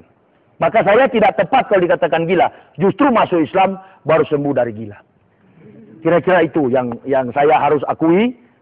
Maka saya pernah membuat pernyataan, lebih baik saya dituduh gila daripada hidup dalam kesesatan. Karena orang gila belum tentu sesat. Tapi orang sesat lebih daripada sinting. Itu sebabnya saya biar saja difitnah gila. Tidak jadi masalah. No problem. Yang penting saya hidup di dalam ketenangan. Nah, yang kedua, saya membuktikan dasar-dasar secara etika. Saudara boleh tanya, pendeta, pastor. Jangankan pastor dengan pendeta. Pendeta dengan pendeta. Itu tidak pernah hidup rukun. Mengapa? Karena semuanya mempertahankan omset. Mempertahankan omset. Semuanya berdasarkan dari dasar teologi Kristen tentunya. Dari mana Pak Pendeta nggak pernah damai dengan Pak Pendeta? Maliaki 3 ayat 10. Waduh, ini memang bagus kalau kaset ini sampai ke tangan orang Kristen. Dia buka Alkitabnya. Nanti besok-besok dia sampai, dia buka, dia lihat, waduh, memang benar ya saya baca. Supaya saya nggak dikatakan gila. Mereka yang gila dan wah iya ternyata kita yang gila. Harus begitu. Maliaki 3 ayat 10, ini yang membuat para pendeta tidak bisa damai hidup. Makanya kalau ada Partai Damai Sejahtera, nggak tepat kalau dipimpin oleh Ruyandi Hutasoit, pendeta Kristen, nggak tepat. Yang paling tepat itu dipimpin oleh umat Islam. Karena hanya umat Islam yang hidup dalam perdamaian. Kalau orang Kristen itu nggak percaya, jangan percaya. Kristen dengan Kristen nggak pernah damai. Kalau saya bohong, ini kaset dipublikasikan keluar sana. Bawa di gereja. nggak usah dijual, kasih aja sama pendeta. Pasti dia kaget baca. Dia nggak marah. Coba percaya deh sama saya, dia nggak bisa marah. Karena kalau dia marah, saya tahu pendeta Christian Oro pernah bilang, saya tidak maafkan pendeta Wilson yang di Manado. Saya panggil, sudah berdamai kalian? Nah, polisi akan tanya, oh belum. Benar apa yang saya katakan. Maliaki 3 ayat 10, ini yang membuat orang Kristen, pendetanya tidak pernah damai. Maliaki 3 ayat 10 begini, bawalah seluruh persembahan persepuluhan itu ke dalam rumah perbenderaan, supaya ada persediaan makanan di rumahku. Dan ujilah aku, firman Tuhan semesta alam, apakah aku tidak akan membukakan tingkap-tingkap langit dan mencurahkan berkat kepadamu sampai berkelimpahan. Ini diimani oleh orang Kristen. Kalau dia beri ke pendeta 100, dia akan dapat 1 juta. Jadi di Kristen itu kayak porkas. Masih ingat porkas? Waktu lahir sudah zaman porkas belum? Udah ya? Sudah zaman porkas ya? Pasang 1000 dapat 10 juta. Begitulah gereja Kristen. Jadi katanya, kalau pendeta mimpin 100 kepala keluarga, dengan gaji rata-rata tiap kakak 1 juta, berarti pendeta per bulan menerima omset 10 juta. Ada perpuluhan. Kalau dari Protestan ada bantuan dari Stuttgart, Jerman. Kalau dari Roma ada Katolik ada bantuan dari Roma. Kalau dia Pantekosta ada bantuan dari Amerika, Yayasan Yakoma dan Ford Foundation. Itu membantu di bawah pengawasan American Israel Public Affairs Committee. Ini yang membantu AIPAC. Jadi semua kegiatan Kristen dimotivasi dengan dana supaya seolah-olah Kristen itu menjadi besar karena kebesaran Allah. Karena kebesaran Tuhan yang di Yesus Tuhankan. Jadi itulah sebabnya pendeta dengan pendeta tidak pernah aku rukun dan damai. Saya perhatikan ini selama bertahun-tahun, berpuluhan tahun. 9 tahun saya mengkaji ini. Waduh, kalau saya hidup terus begini. Dari atas mimbar saya sampaikan kebenaran. Cintailah sama manusia, kasihilah sesama manusia seperti dirimu sendiri. Tetapi kenyataannya saya masih memusuhi pendeta Pantekosta. Semua orang saya musuhi. Apalagi umat Islam. Ya paling saya jengkel sekali kalau lihat yang berjenggot itu.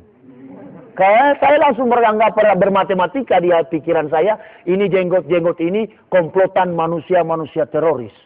Dan semua orang Kristen begitu menganggap yang berjenggot. Coba tanyakan baik-baik sama orang Kristen. 16 tahun saya memeluk agama Kristen. Menjadi pendeta selama 16 tahun, 36 tahun usia saya beragama Kristen fanatik. Dari keluarga saya semuanya fanatik. Dan akhirnya saya berkesimpulan, saya harus kembali kepada Allah. Saya bersama istri tidak ada harapan lain. Kami hanya bergantung sepenuhnya hidup kepada Allah. Dan sampai saat ini, dulunya saya sakit, dulunya saya sering darah tinggi, dulunya saya sering punya dokter pribadi, penyakit apa saja sering datang. Tetapi ketika meluk agama Islam, subhanallah, menjadi tenang, walaupun setahun saya jarang tidur, siang malam saya kerjaannya cuma berdakwah. Dan pendeta-pendeta Kristen pernah berkhotbah di Manado mengatakan bahwa ketika saya masuk Islam, saya sudah melarat dan naik turun masjid minta-minta uang. Ini hal yang tidak betul. Justru saya banyak membantu masjid dengan hasil karya saya. Dan saya tidak makan uang haram lagi. Saya tidak peras lagi umat. Karena saya tahu dengan berkah dan nikmat dari Allah, saya bisa hidup dengan hasil yang halal. Jadi semua pendeta yang hidup di luar sana itu adalah orang-orang malas. Saya baru sadari. Untung saya masuk ke Islam. Kalau tidak, saya pun dikategorikan oleh Allah sebagai pemeras secara halus dengan memperalat Tuhan yang di Yesus Tuhankan oleh Paulus. Saya kira itu saja dulu. Silakan bertanya mengenai kehidupan saya, bagaimana saya bisa meluk agama Islam dan apa yang saya rasakan, atau terkait dengan ilmu pengetahuan, disiplin ilmu yang pernah saya pelajari, yang kemudian saya akhirnya dari sekarang sampai nanti hari pembalasan atau sampai saya tutup mata mati, saya tetap memeluk agama Islam. Ini komitmen, konsisten dan kami tetap objektif. Silakan bertanya, saya berikan waktu sepuas-puasnya barangkali ya, sesuai dengan petunjuk yang ada. Silakan.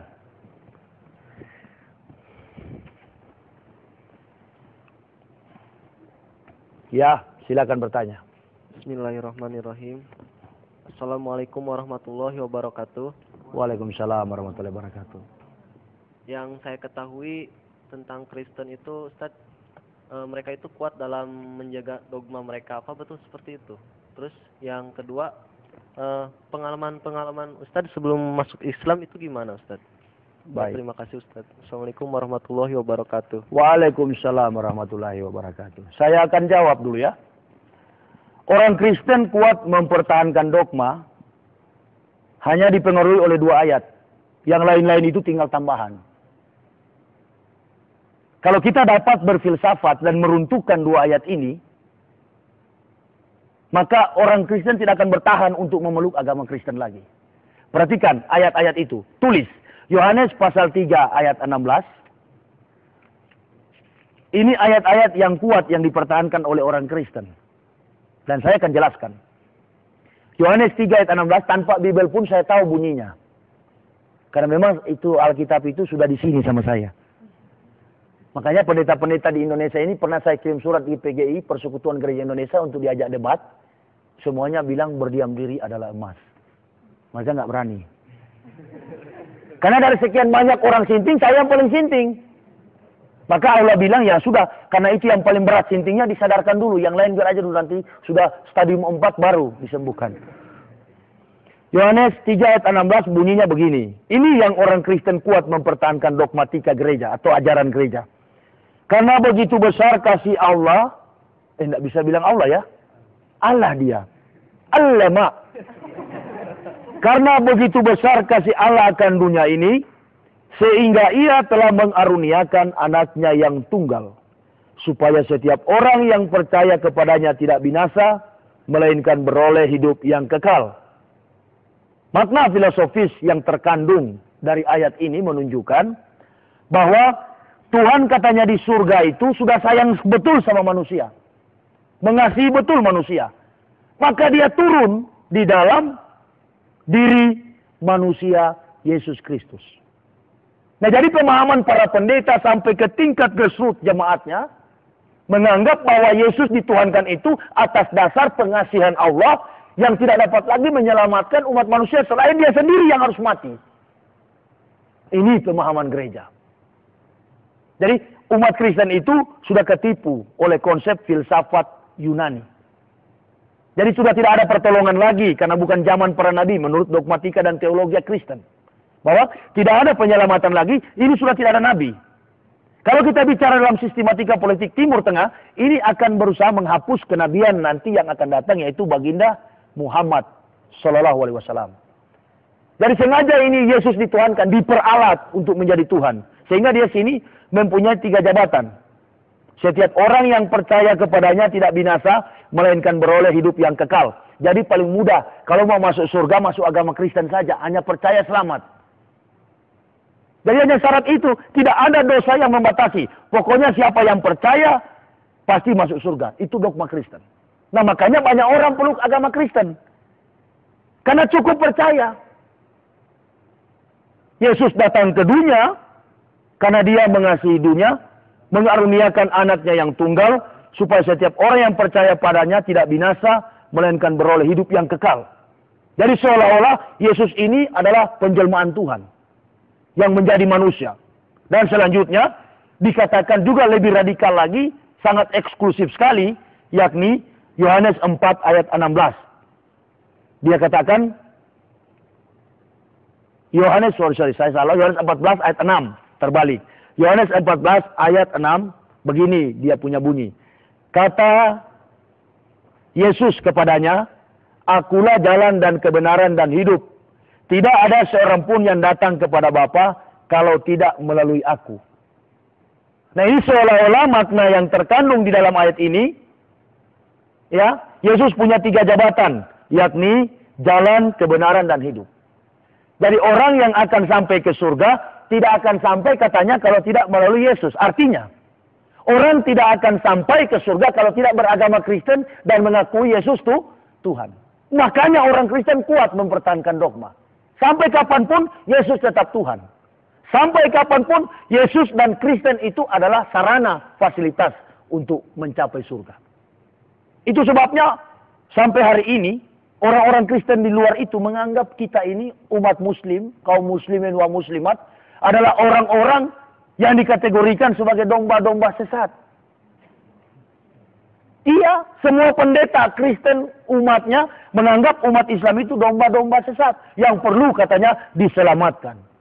Dan mereka ini adalah domba-domba tebusan yang disebut Israel rohani. Padahal dari nenek moyangnya tidak ada daftar silsilah orang Indonesia masuk kategori Bani Israel. Sementara Yesus juga datang bukan untuk orang Indonesia, bukan orang Amerika, bukan untuk dunia ini. Tetapi Yesus datang secara spesifik untuk Bani Israel. Saya bisa buktikan. Di dalam Matius pasal 15, apa yang saya ucapkan punya landasan yang kuat. Bahwa Yesus bukan untuk orang Kristen. Matius 15 ayat 24, dia bilang begini. Akan relevan dengan yang tadi. Yohanes 14 ayat 6. Matius 15 ayat 24, dia bilang, jawab Yesus, aku diutus hanya kepada domba-domba yang hilang dari umat Israel. Dia tadi dikatakan, tidak seorang pun yang sampai kepada Bapa dalam pemahaman teologi Kristen adalah Allah. Jadi tidak seorang pun yang sampai kepada Allah kalau tidak melalui aku. Aku ini maksudnya Yesus. Nah sekarang timbul pertanyaan Matius 15 ayat 24. Yesus berkata, aku datang kepada domba-domba yang hilang dari orang Israel. Nah bagaimana dengan nasib orang Kristen yang menganggap bahwa Yesus jalan kebenaran dan hidup. Sementara Yesus mengkomplain. Jangan-jangan Yohanes 14 ayat 6 ini hanyalah suara seorang pembohong dan penipu. Karena buktinya memang di daerah Timur Tengah sana, Yesus di kalangan Bani Israel sendiri tidak pernah derajatnya menjadi Tuhan. Dia tetap Nabi, namanya Yeshua HaMashiach. Makanya saya pernah ditanya oleh seseorang begini, Pak Yahya, kenapa sih ente seorang pendeta, seorang rektor? Kok bisa sekali, mudah sekali ente masuk Islam? Saya katakan begini, di zaman Uni Emirat Arab, Tuhan saya itu Isa Al-Masih. Di tengah kompleks kehidupan iman dan hidup Yahudi, Yesus itu, Tuhan saya dulu itu adalah namanya Yeshua HaMashiach. Abad 21, namanya Yesus Kristus. Saya takut ke depan namanya James Bond. Nah iya, bisa-bisa James Bond, bisa-bisa Bruce Willis, bisa-bisa jadi Jackie Chan, dan lain sebagainya. Atau Arnold Schwarzenegger. Bisa-bisa saja. Karena setiap saat berubah. Sebagaimana megaloman ya. Berubah-ubah terus. Nama Yahya, Nabi Yahya, dirubah jadi Yohanes. Petrus, nama Kefas, dirubah jadi Petrus. Ini. Yang dipersembahkan di Gunung Moria adalah Ismail. Diganti oleh Ishak. Padahal waktu itu dalam kitab suci Kristen sendiri, Kejadian 18 dan 22 mengatakan, jangankan Ishak lahir, di kandung badan pun belum. Nah ini merupakan kitab suci orang Sinting. Makanya saya tidak mau percaya ini. Anggaplah ini saya anggapkan sekarang ini. Ini masih lebih berharga daripada, majalah Bobo lebih berharga daripada ini. Orang Kristen nggak boleh marah. Karena saya bisa membuktikan, majalah Bobo bohong, tapi berguna bagi anak cucu kita untuk kita mulai memboyongnya ke kamar, dan kita mulai menawarkan dia untuk bercerita dongeng, tidak mengandung dosa. Ini dongeng yang banyak dosa, Jack. Ya, kalau men kan masih agak-agak tidak sopan ya. Ini dongeng yang banyak dosa. Dongeng yang menyesatkan sekaligus menjerumuskan manusia ke dalam jurang maut. Ya, kalau manusia Kristen mempertahankan dogma semacam ini, maka kita harus lawan dengan Lukas 16 tentang bagaimana Lazarus dan orang kaya mati. Nanti kan di kemudian hari, kalau sudah mati, umpamanya kita semua mati dan orang Kristen semua juga mati. Nanti di surga sana, di hari pembalasan itu, ada neraka, ada surga. Dipanggil semua orang Kristen. Dipanggil juga nabi-nabi. Hei Ibrahim, ente, Musa, Isa, Nabi Muhammad, turun, mana umatmu, pilih. Wah, baru Allah panggil sama Isa alaihissalam. Betul selama di dunia, kamu ajarkan bahwa nggak usah sunat tapi baptis aja. Wah, Isa bilang nggak begitu. Jangankan Al-Quran. Di dalam kitab sucinya dia sendiri, saya tidak pernah dibaptis, tapi saya disunat, kata Isa. Allah bilang, coba buktikan. Mana Bibelmu? Lukas 2 ayat 21. Isa nggak dibaptis, disunat. Yesus nggak dibaptis, tapi disunat. Matius, Lukas pasal 2. Kebetulan nih Alkitab ini dari tahun 91 saya sudah kuasai. Ya, cuma simbol saja saya pegang. Makanya pendeta-pendeta takut kalau berdebat. Karena saya sudah kuasai ini. Dari A sampai Z, mau bilang tentang apa? Tentang kehidupan yang palsu. Saya tahu. Di sini tempatnya, posisinya, bunyinya saya masih hafal. Ya kalau kategori kiai di Islam, saya Jainuddin MZ masih hafal ini. Ya hafal tuh sisi Al-Quran. Ya, mudah-mudahan saya juga jadi orator seperti beliau. Insyaallah. Dan memang tugas saya itu, harus cita-cita saya kuat. Mari kita buktikan Yesus dibaptis atau disunat. Lukas pasal 2, ini bukan Al-Quran ya, Bible. Lukas 2 ayat yang ke-21. Begini bunyinya. Yesus disunat dan diserahkan kepada Tuhan. Waduh, Yesus disunat diserahkan kepada Tuhan. Lantas Tuhan mana lagi nih Yesus? Memang nih agama Kristen Tuhannya double. Ada Tuhan yang baru lahir dan ada Tuhan yang melahirkan, menciptakan. Jadi saya hebat sekali dulu waktu Kristen. Saya punya Tuhan 2. Semacam mobil itu double gardan. Jadi kalau Tuhan satu nggak dengar, ada. Kalau Tuhan pencipta nggak dengar, ada Tuhan yang menciptakan dengar doaku. Maka Lukas 21 dia katakan, dan ketika genap 8 hari, dan ia harus disunatkan, ia diberi nama Yesus, yaitu nama yang disebut oleh malaikat sebelum ia dikandung ibunya. Nah, waktu orang Kristen dikumpul, orang Islam dikumpul, baru Allah tanya, lantas siapa yang suruh ajar baptis? Nah ini pemabuk-pemabuk ini akan datang sama pendeta-pendeta itu. Ini pendeta-pendeta yang ajarkan. Pendeta-pendeta ini udah ditanya sama malaikat. Pendeta-pendeta katakan, wah bukan kami. Kami cuma mengacu dari apa yang Paulus bilang. Panggil Paulus. Ini Paulus dalam riwayat hidupnya, kakinya pengkor, matanya picak, dan kepalanya botak. Ini orang ini yang mengisahkan, yang mentuhankan Nabi Isa. Dia yang meyesuskan Nabi Isa. Padahal sebenarnya kalau kita lihat di gambar-gambar orang Kristen, kenapa sih kita nggak mau berpikir? Gambar-gambar di rumah yang tersalib, kalau kita lihat secara antropomorfis. Antropomorfisme itu, antropos manusia, pisme itu bentuk. Kalau kita lihat yang di dinding-dinding rumah orang Kristen, yang begini itu pakai sempak itu bukan orang Arab. Tetapi itu orang bule. Nah ini timbul pertanyaan, dari mana ada Nabi bule?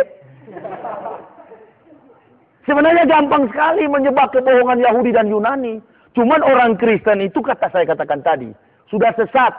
Sehingga dia lebih daripada sinting, sudah buta huruf. Karena tidak mau keluar dari kungkungan kegelapan itu. Banyak sekali hal-hal yang mempertahankan mereka sehingga mereka kuat bertahan pada ajaran Kristen. Tapi intinya hanya 2 ayat tadi. Yohanes 3 ayat 16 dan Yohanes 14 ayat 6. Jadi kalau adik dia jawab dengan hal itu, langsung bertanya saja. Kalau begitu Tuhan datang, Yesus datang itu jadi Tuhan, andaikan betul dia Tuhan, berarti orang nggak usah beragama lagi.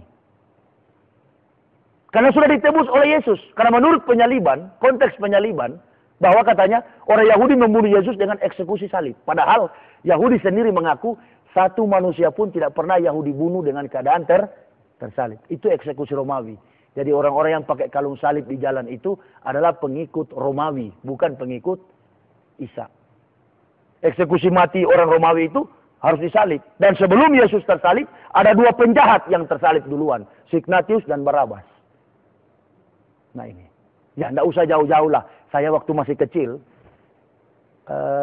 ada istilah Sondag School. Sondag School itu sekolah minggu. Belanda yang didik. Guru sekolah minggu saya, Oma Tamapipe ini usianya konon 78 tahun. Dia bilang, Yohanes makan belalang dan madu. Ada teman saya bertanya, Oma, apa itu belalang? Oma bilang, ya itu belalang itu boto-boto. Bahasa Manado, seksafa atau serangga. Yang warna hijau itu. Nah, setelah saya dewasa pergi ke Israel, ternyata Oma bohong. Belalang itu di sana di Israel buah yang sangat manis, lebih manis daripada madu. Nah inilah karena buta hurufnya orang Kristen di Indonesia.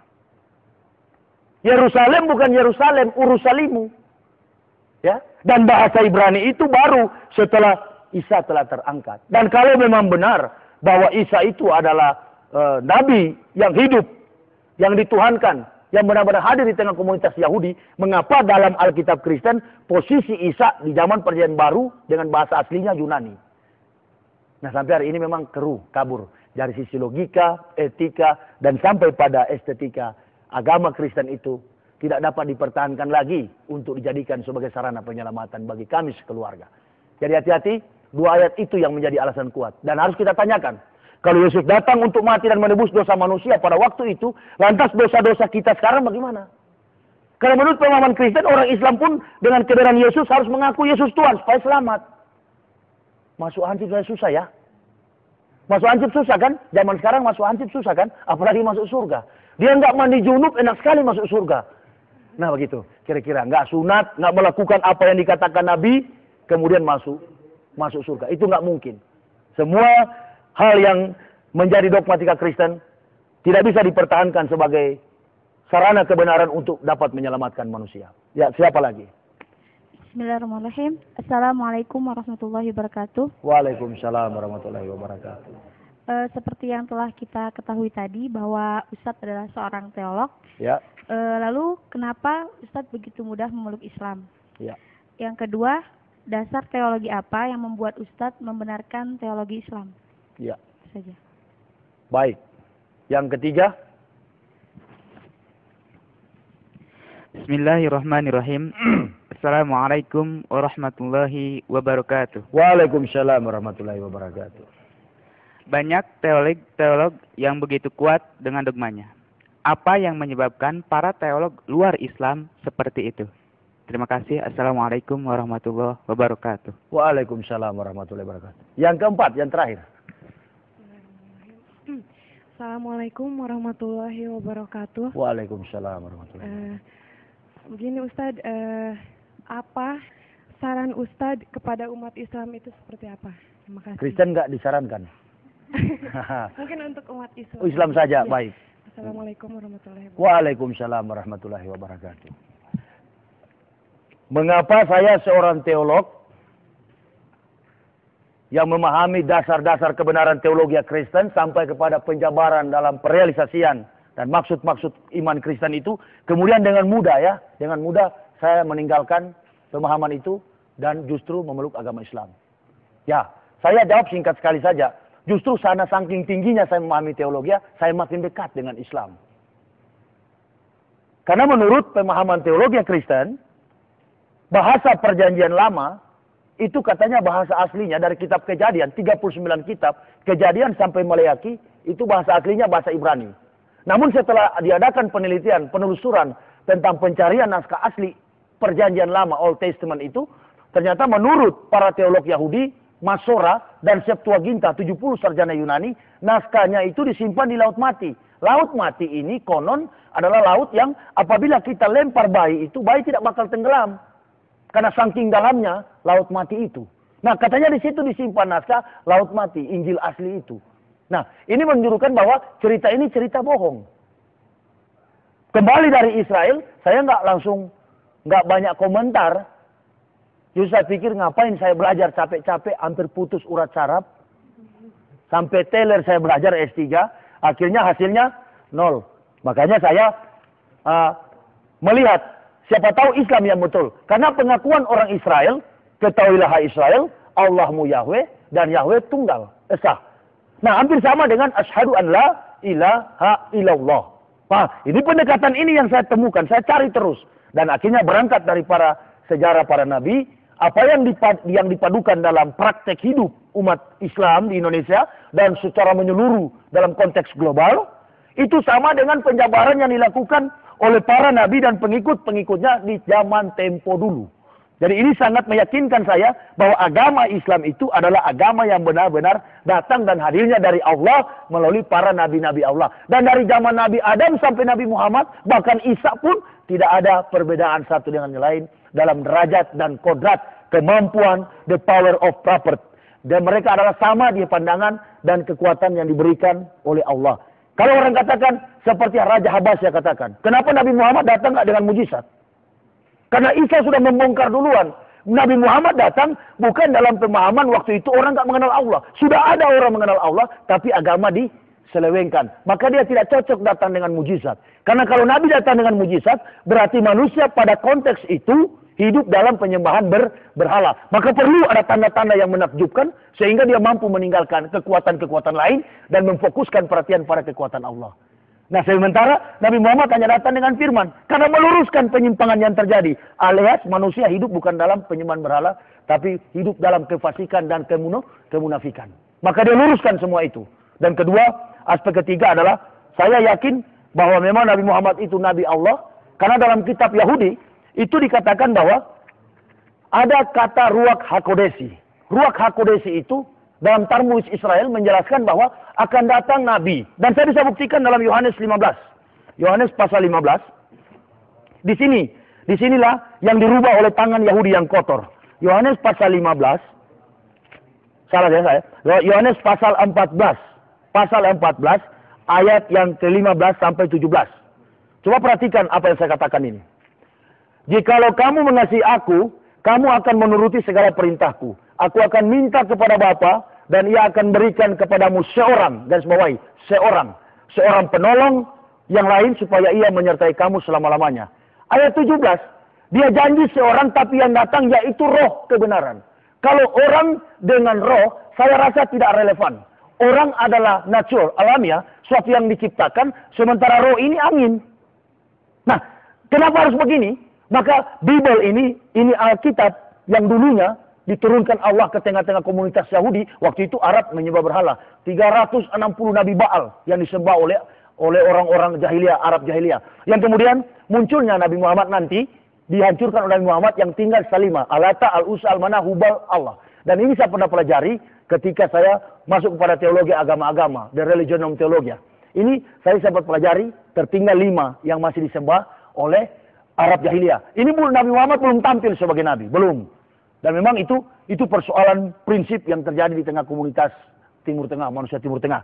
Nah, di sini dikatakan akan datang seorang, tetapi tiba-tiba datang, setelah datang Roh Kudus. Nah, ini berarti kebohongan yang terjadi. Maka kita harus telusuri. Dari mana sumber ini? Yang dijanjikan seorang penolong dan penghibur, tetapi yang datang adalah roh. Banyak orang Kristen dan orang Islam nggak tahu. Kristolog di Jakarta tidak bisa menjebak ini. Ini maksudnya diterjemahkan dalam bahasa Inggris artinya Holy Spirit, dan kemudian menipu orang Indonesia Roh Kudus. Nah, posisi yang sebenarnya dalam Talmudis Israel, kitab suci Israel, Bani Israel, itu posisinya Ahmad bin Abdullah. Bahasa Ibraninya, bahasa orang Yahudi, Ruach HaKodesi. Ruach roh, HaKodesi Roh Kudus. Kalau Yid Kadas dikuduskan.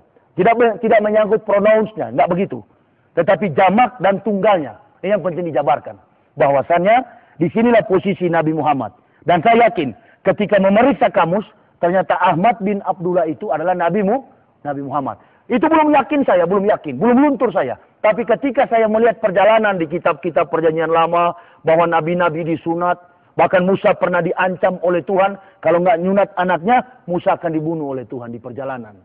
Makanya dalam Bible dikatakan Musa itu disebut pengantin darah. Karena anaknya disunat ketika mereka mengembara. Nah, oleh karena itu, saya hubung-hubungkan secara etika. Wah, ini betul ya. Semua yang tertulis dalam kitab suci Kristen hanya mampu dilakukan secara praktikum oleh umat Islam. Saya coba-coba cari tahu, saya kumpulkan 15 Al-Quran. Dan saya baca-baca. Ternyata dari sisi teori, saya orang ilmiah. Saya baca teori, dari sisi teori, saya dapatkan 1 titik pun tidak ada kelemahan dalam Al-Quran. 1 titik. Dan kalau ada, saya mau lihat di mana kelemahannya. Dari sisi etimologisnya, Al-Quran tidak punya kelemahan. Yang lemah itu Muslim. Ketika kita bicara tentang Al-Quran, ketika kita bicara tentang Islam, maka kita akan memfokuskan perhatian pada pemahaman tentang Al-Quran. Ketika kita membicarakan tentang Islam, maka kita harus membicarakan tentang Allah. Dan ketika kita membicarakan tentang Islam, kita akan berbicara tentang kerasulan Nabi Muhammad SAW. Nah, sekarang sebaliknya, ketika kita bicara tentang Kristen, kita mau bicara Tuhan yang mana?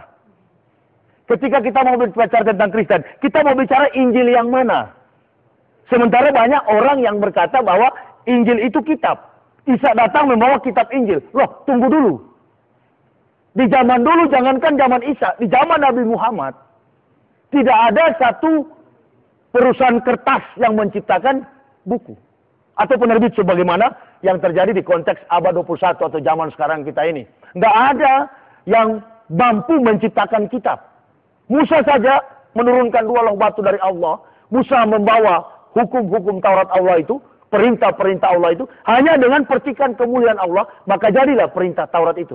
Nah, makanya di dalam Al-Quran sangat tepat menyatakan bahwa Isa ibnu Maryam rahulillahi wa kalimatullah. Isa datang dengan diri sebagai kalimat atau statement Allah.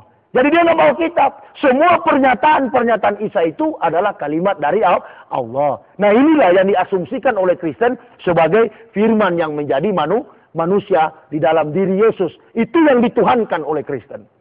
Nah, ini persoalan prinsip yang harus kita ketahui bersama. Sementara Islam tidaklah sah nilai keislaman kita kalau tidak mengakui salah satu kitab yang Allah turunkan ke dunia ini, termasuk di dalamnya Injil. Tidaklah sah iman seorang muslim apabila tidak mengakui salah seorang nabi yang Allah turunkan ke tengah dunia ini, termasuk di dalamnya Nabi Isa.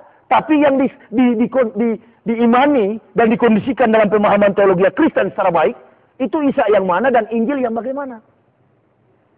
Makanya terdapat begitu banyak perubahan-perubahan istilah penamaan. Isa Al-Masih diganti Yesus, ya, Injil diganti dengan kitab Perjanjian Baru, New Testament.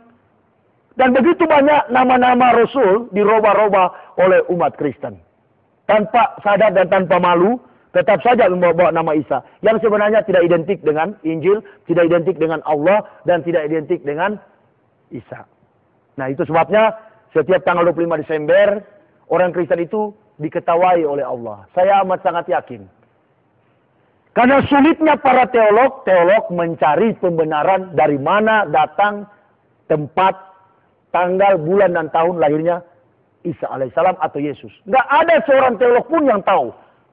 Bahkan B.J. Bolan, ya, seorang pakar teologi Kristen Perjanjian Baru, beliau katakan, kita tidak mengetahui tanggal dan tahun berapa Isa itu dilahirkan atau Yesus itu dilahirkan. Nah, karena Yesus digambarkan oleh orang Kristen sebagai terang dunia, maka ada kebiasaan adat istiadat orang Romawi pada waktu itu, karena institusi agama Kristen ini dibangun atas dasar kekuatan politik pemerintahan Romawi dan Yunani. Makanya terus menerus menggempur kekuatan Islam. Nah, oleh karena itu diambil dewa yang disembah pada zaman Romawi, yaitu dewa matahari. Kebetulan anak dewa matahari ini lahir pada tanggal 25 Desember. Dijadikan sebagai landasan pengakuan iman Kristen, Yesus sebagai terang dunia. Karena matahari. Nah, itu sebabnya kalau kita berbicara tentang agama Kristen, sebenarnya agama Kristen itu nggak punya nabi.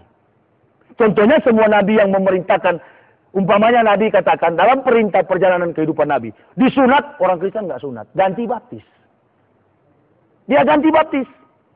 Nah, ini penyelidikan ini secara teologi ditanyakan tadi, yang memotivasi saya, membuat saya bermatematika, mencapai sebuah kepastian di dalam kehidupan, yang tentu tidak lagi saya ragukan, tentu tidak lagi saya pungkiri bahwa inilah kebenaran.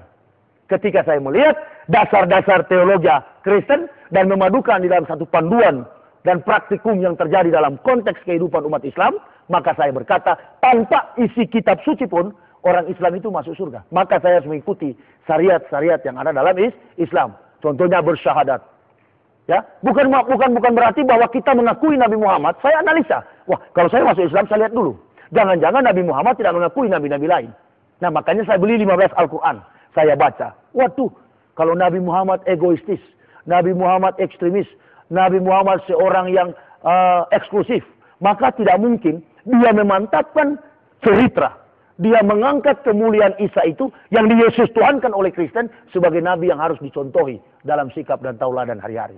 Makanya dia bilang, Isa, justru kitab suci Kristen kurang menceritakan mujizat Isa. Al-Quran yang paling lengkap. Isa pernah meniupkan tanah, maka jadilah burung. Di Kristen apa? Orang buta berjalan, orang lumpuh bisa Orang buta melihat, orang lumpuh berjalan, dan lain sebagainya. Orang mati, bangkit, itu semua dalam Al-Quran. Ini menunjukkan saya salut dengan Nabi Muhammad.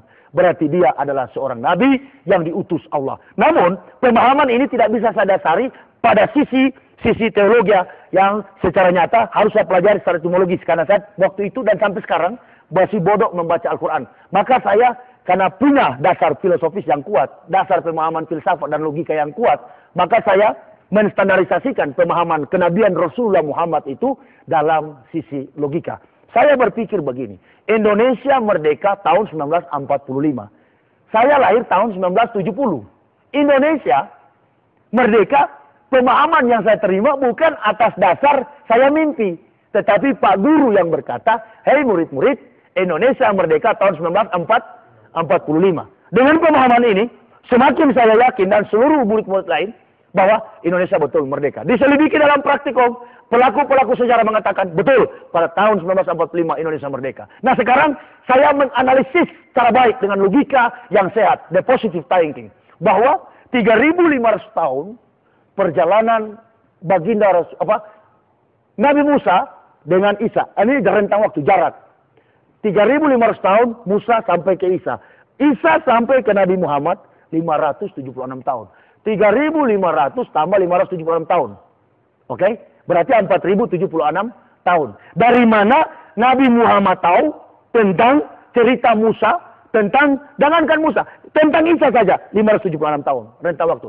File, memori manusia, tidak akan bertahan lebih daripada 30 tahun mengingat peristiwa-peristiwa lalu. Ini 4.076 tahun. Dari mana Nabi Muhammad tahu itu? Sementara satu, beliau adalah seorang ummi, seorang buta huruf. Karena memang wajar. Dulu nggak ada SD, nggak ada SMP, nggak ada SLTA. Semua Nabi ya memang buta huruf, ummi. Siapa bilang? Terus orang Kristen bilang, Isa sarjana ekonomi. Ente sekarang. Mana ada dulu lemdik? Nggak ada lemdik dulu, Jack. Nggak ada lembaga pendidikan. SD pun nggak ada. Pantas aja kalau nabi-nabi dulu patah pensiun buta huruf. Tapi bukan orang bodoh. Mereka profesor di atas profesor. Karena mereka langsung, walaupun dulu nggak ada Pak Guru, ada guru di atas segala guru. Yakni Allah Subhanahu wa Ta'ala. Ketika saya memposisikan diri sebagai seorang pencari Tuhan, pencari kebenaran, pencari sebuah eksistensi penyelamatan, maka saya mendasarkan pada pemahaman logika dulu. Nah, dari dasar teologi itu, saya sampai kepada pemahaman teologi Islam. Yang Adik tanyakan tadi, Bapak seorang pakar teologi. Kemudian sampai kepada pemahaman teologi Islam. Bagaimana rumusnya? Saya tidak mungkin belajar Al-Quran. Ini perlu guru. Ini tidak mungkin tanpa melalui proses pembelajaran dan memakan waktu yang panjang, iya kan? Nah, sementara dalam dasar pemahaman pencarian kebenaran, saya masih tanda tanya. Benar nggak nih Islam? Nah, ini perlu guru. Makanya saya bilang, Islam saya sudah kaji dari tahun 1998. Tapi nanti saya masuk dan sah mengucapkan asyhadu an la ilaha illallah wa asyhadu anna Muhammadar Rasulullah pada tahun 2006. Itu yang saya garis bawahi dalam buku saya, Kebenaran Islam Menurut Mantan Pendeta. Tidak seorang pun sampai pada Islam kalau bukan karena hidayah. Dari ini saya pandang Nabi Muhammad sebagai Rasul Allah, sebagai utusan Allah, karena beliau mampu menyusun secara sistematis, kontekstualis, teologis, dan rasionalistis apa-apa yang tertuang dan tetap relevan dengan suatu pada zaman para nabi, 4076 tahun, dan apa yang beliau suratkan dalam Al-Quran dan ditulis oleh para sahabat pernah terjadi sementara dan amat sangat yakin saya sampai dunia kekal Al-Quran tetap terjaga keasliannya. Ini yang saya tunduk. Maka saya katakan Islamlah agama yang paling tinggi. Al-Islamu ya'lu wala yu'la alaihi. Inna dina indallahil Islam. Tidak ada agama yang dari Allah selain daripada Islam. Pantas aja orang Islam itu, waktu saya Kristen saya bilang, ini orang Islam ini terlalu sombong. Terlalu eksklusif. Terlalu mau egoistis menang sendiri. Seolah-olah dia yang paling suci. Aduh, ternyata tidak begitu. Saya keliru. Dan sekarang saya mau bertanya, adakah dalam kitab suci Kristen orang Kristen mampu mengatakan begitu? Karena dia tahu dia bohong. Karena dia tahu dia nggak betul, maka dia takut katakan begitu. Ketika dia pancing dengan statement itu, maka ada umpan balik. Dasar mana ente bilang ente benar? Nah ini, maka akan ada tembakan. Sama dengan orang bilang begini, saya jago karate. Coba kamu lawan saya, padahal nggak bisa karate, patah-patah ente. Jadi janganlah, sengaja memang Islam begitu. Bukan berarti orang Islam sombong. Kaum muslimin wa muslimat dilarang sombong. La yastakbirun. Tidak boleh menyombongkan diri. Maka umat Islam itu memancing. Kalau dalam pelajaran para dosen-dosen tahu itu, metodik didaktik, dasar-dasar mengajar, ketika melempar teori, maka ada umpan balik. Please, silakan mahasiswa bertanya. You answer. Bertanya kepada saya berikan. Jawaban Anda saya berikan. Ya? Maka dari sinilah kita dapat melihat hadirnya Islam dan fungsi orang Islam hanyalah menuntun, hanyalah menasihati, memperingatkan. Ya kalau saya tampil begini di studio, saya bukan mengajak memaksakan orang pindah agama, tetapi saya menyadarkan, menuntun manusia untuk kembali menggunakan akal sehat. Hati-hati, karena akal ini adalah suatu yang dapat menjerumuskan kita, tetapi sebaliknya, akal juga dapat membawa nikmat dalam segala perjalanan kehidupan kita. Maka itulah jawabannya, saya mengukur kebenaran Islam dengan pengakuan, bukan pengetahuan. Walau adik mau pancing bertanya kepada saya, Bapak seorang teolog, tapi saya tidak mengedepankan pengetahuan mencari Islam. Namun, Islam, walaupun saya mengedepankan pengakuan, bukan berarti itu Islam tidak syarat dengan ilmu. Saudara-saudara tahu, adik semua tahu, bahwa Islam itu, Al-Quran ini, kitab suci Islam itu, dipakai oleh orang Eropa untuk membangun teknologi dan saintis. Dia membangunnya ilmu pengetahuan dengan dasar Al-Quran. Salah satu contoh. Di dalam sini saya tahu, nggak tahu di mana posisinya, alam dan lingkungan harus dijaga. Nah, cuman orang Islam di timur ini, kaum muslimin wa muslimah di timur, masih dalam standar posisi teori. Islamnya masih teori, tapi prakteknya ada sama orang bule yang kafir-kafir itu. Kita ketemu kucing, patuk kaki kita langsung ditendang, mampus kucing. Ya kan begitu. Ya, ketemu ular kecil, wah inilah yang mencobai Adam dan Hawa sehingga berdosa. Ambil parang, potong. Orang bule enggak. Ambil tuh ular, dipelihara, bahkan tidur dengan ular. Nah, jadi teori masih ada pada kita, praktek sama orang kafir. Nah, yang Allah cari kira-kira teori atau praktek? Nah, praktek yang Allah cari. Makanya kita jangan cuma jago teori, mari teori kuat dan juga praktek. Saya mendasari diri pada praktek. Makanya teori saya tinggalkan. Teologi Kristen saya tinggalkan, saya masuk kepada pengakuan. Islam bukan berarti tidak memiliki pengetahuan. Justru Islam kaya dengan pengetahuan. Saya mau sampaikan, kalau Islam itu, menurut pemahaman saya, tidak cocok orang bodoh yang peluk agama Islam. Makanya yang tumpul-tumpul di luar sana termasuk Yusuf Roni. Yusuf Roni mantan yang mengaku mantan kiai palsu ya. Yusuf Roni itu padahal penjahat yang sudah keluar masuk penjara. Mengaku output dari UIN, Universitas Islam Nusantara Bandung. Setelah dicek, banyak sekali kasus Yusuf Roni. Mengaku asli Palembang, Islam yang fanatik. Padahal Islam munafik dulunya. Nah ini, jadi memang beda ya. Kalau orang Kristen masuk Islam, orang-orang qualified. Tapi orang Islam masuk Kristen biasanya orang-orang yang kehilangan jalan hidup. Jadi susah, Dek. Kalau Adek tanya begini, kenapa Pak Yusuf Roni ente kok seorang kiai ya yang menguasai Al-Quran kemudian pindah ke agama Kristen? Apa yang mendasari? Bingung, Yusuf Roni nggak bisa jawab. Karena Yusuf Roni bukan seorang kiai. Dan dia tidak bisa mempertanggungjawabkan karena dari mengacunya sudah salah, pertanyaan salah tidak boleh dijawab dengan hal yang benar. Makanya teologi Kristen itu teologi yang dibangun atas dasar asumsi.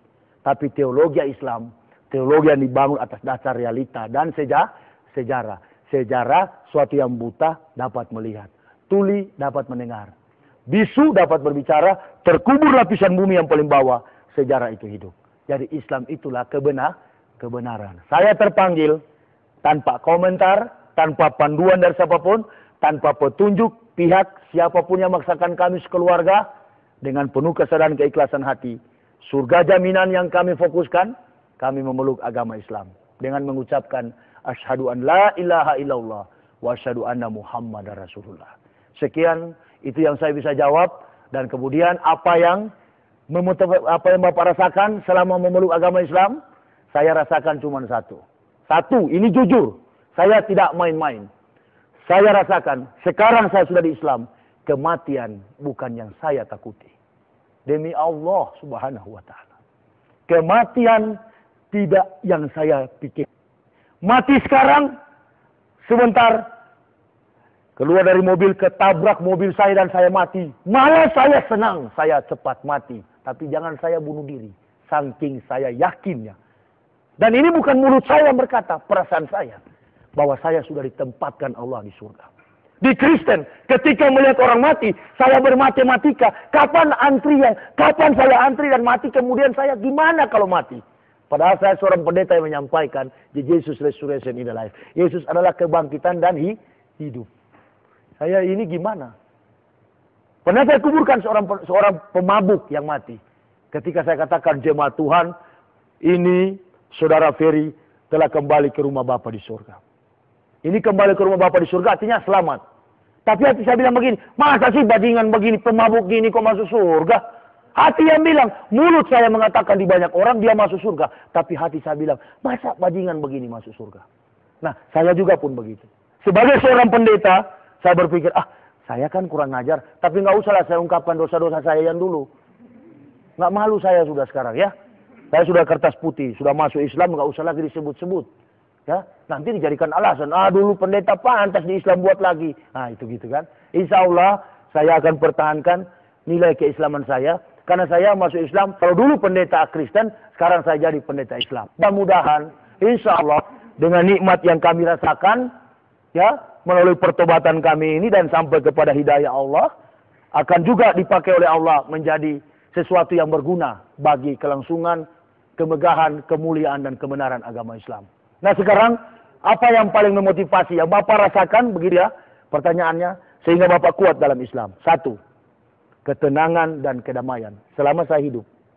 Ketika ketenangan itu datangnya dari mana, saudara-saudara bertanya, ketenangan itu datang ketika saya menunaikan salat 5 waktu. Padahal cuma 5 menit. Saya hanya Al-Fatihah, beberapa ayat-ayat pendek. Sebaliknya kalau saya tidak melaksanakan sholat, saya seperti dikejar-kejar dengan hutang miliaran rupiah. Seperti ada yang kejar.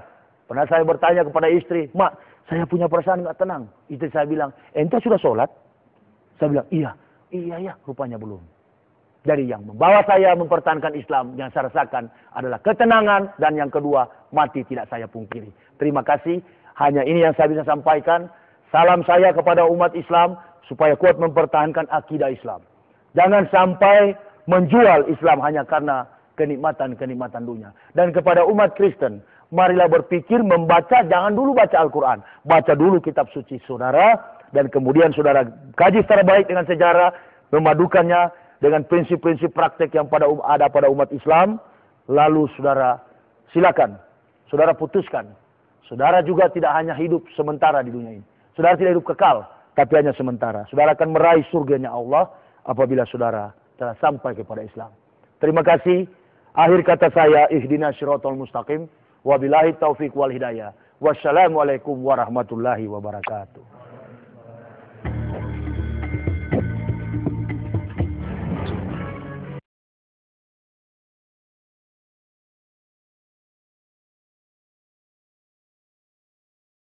At 4, and there's only 5 minutes left, so move quickly. There's going to be a lot of disappointed people. Okay, I have one question for Dr. White and one question for Shabir Ali. Oh, you only have one question. Who's it for? That's a dilemma.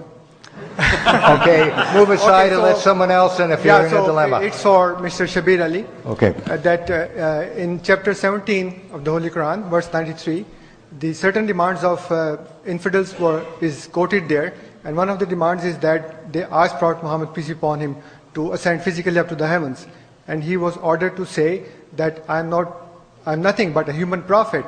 You believe that Jesus Christ ascended physically up to the heavens. Don't you think that he is God? Well, it's true that the Quran says that Jesus ascended into heaven, and it is true that the Quran depicts Muhammad as a human being. Muslims also believe that Muhammad had an experience of an Isra wal Mi'raj. But the essence of your question is, does this prove somehow that Jesus is superior because he's now alive in heaven with God?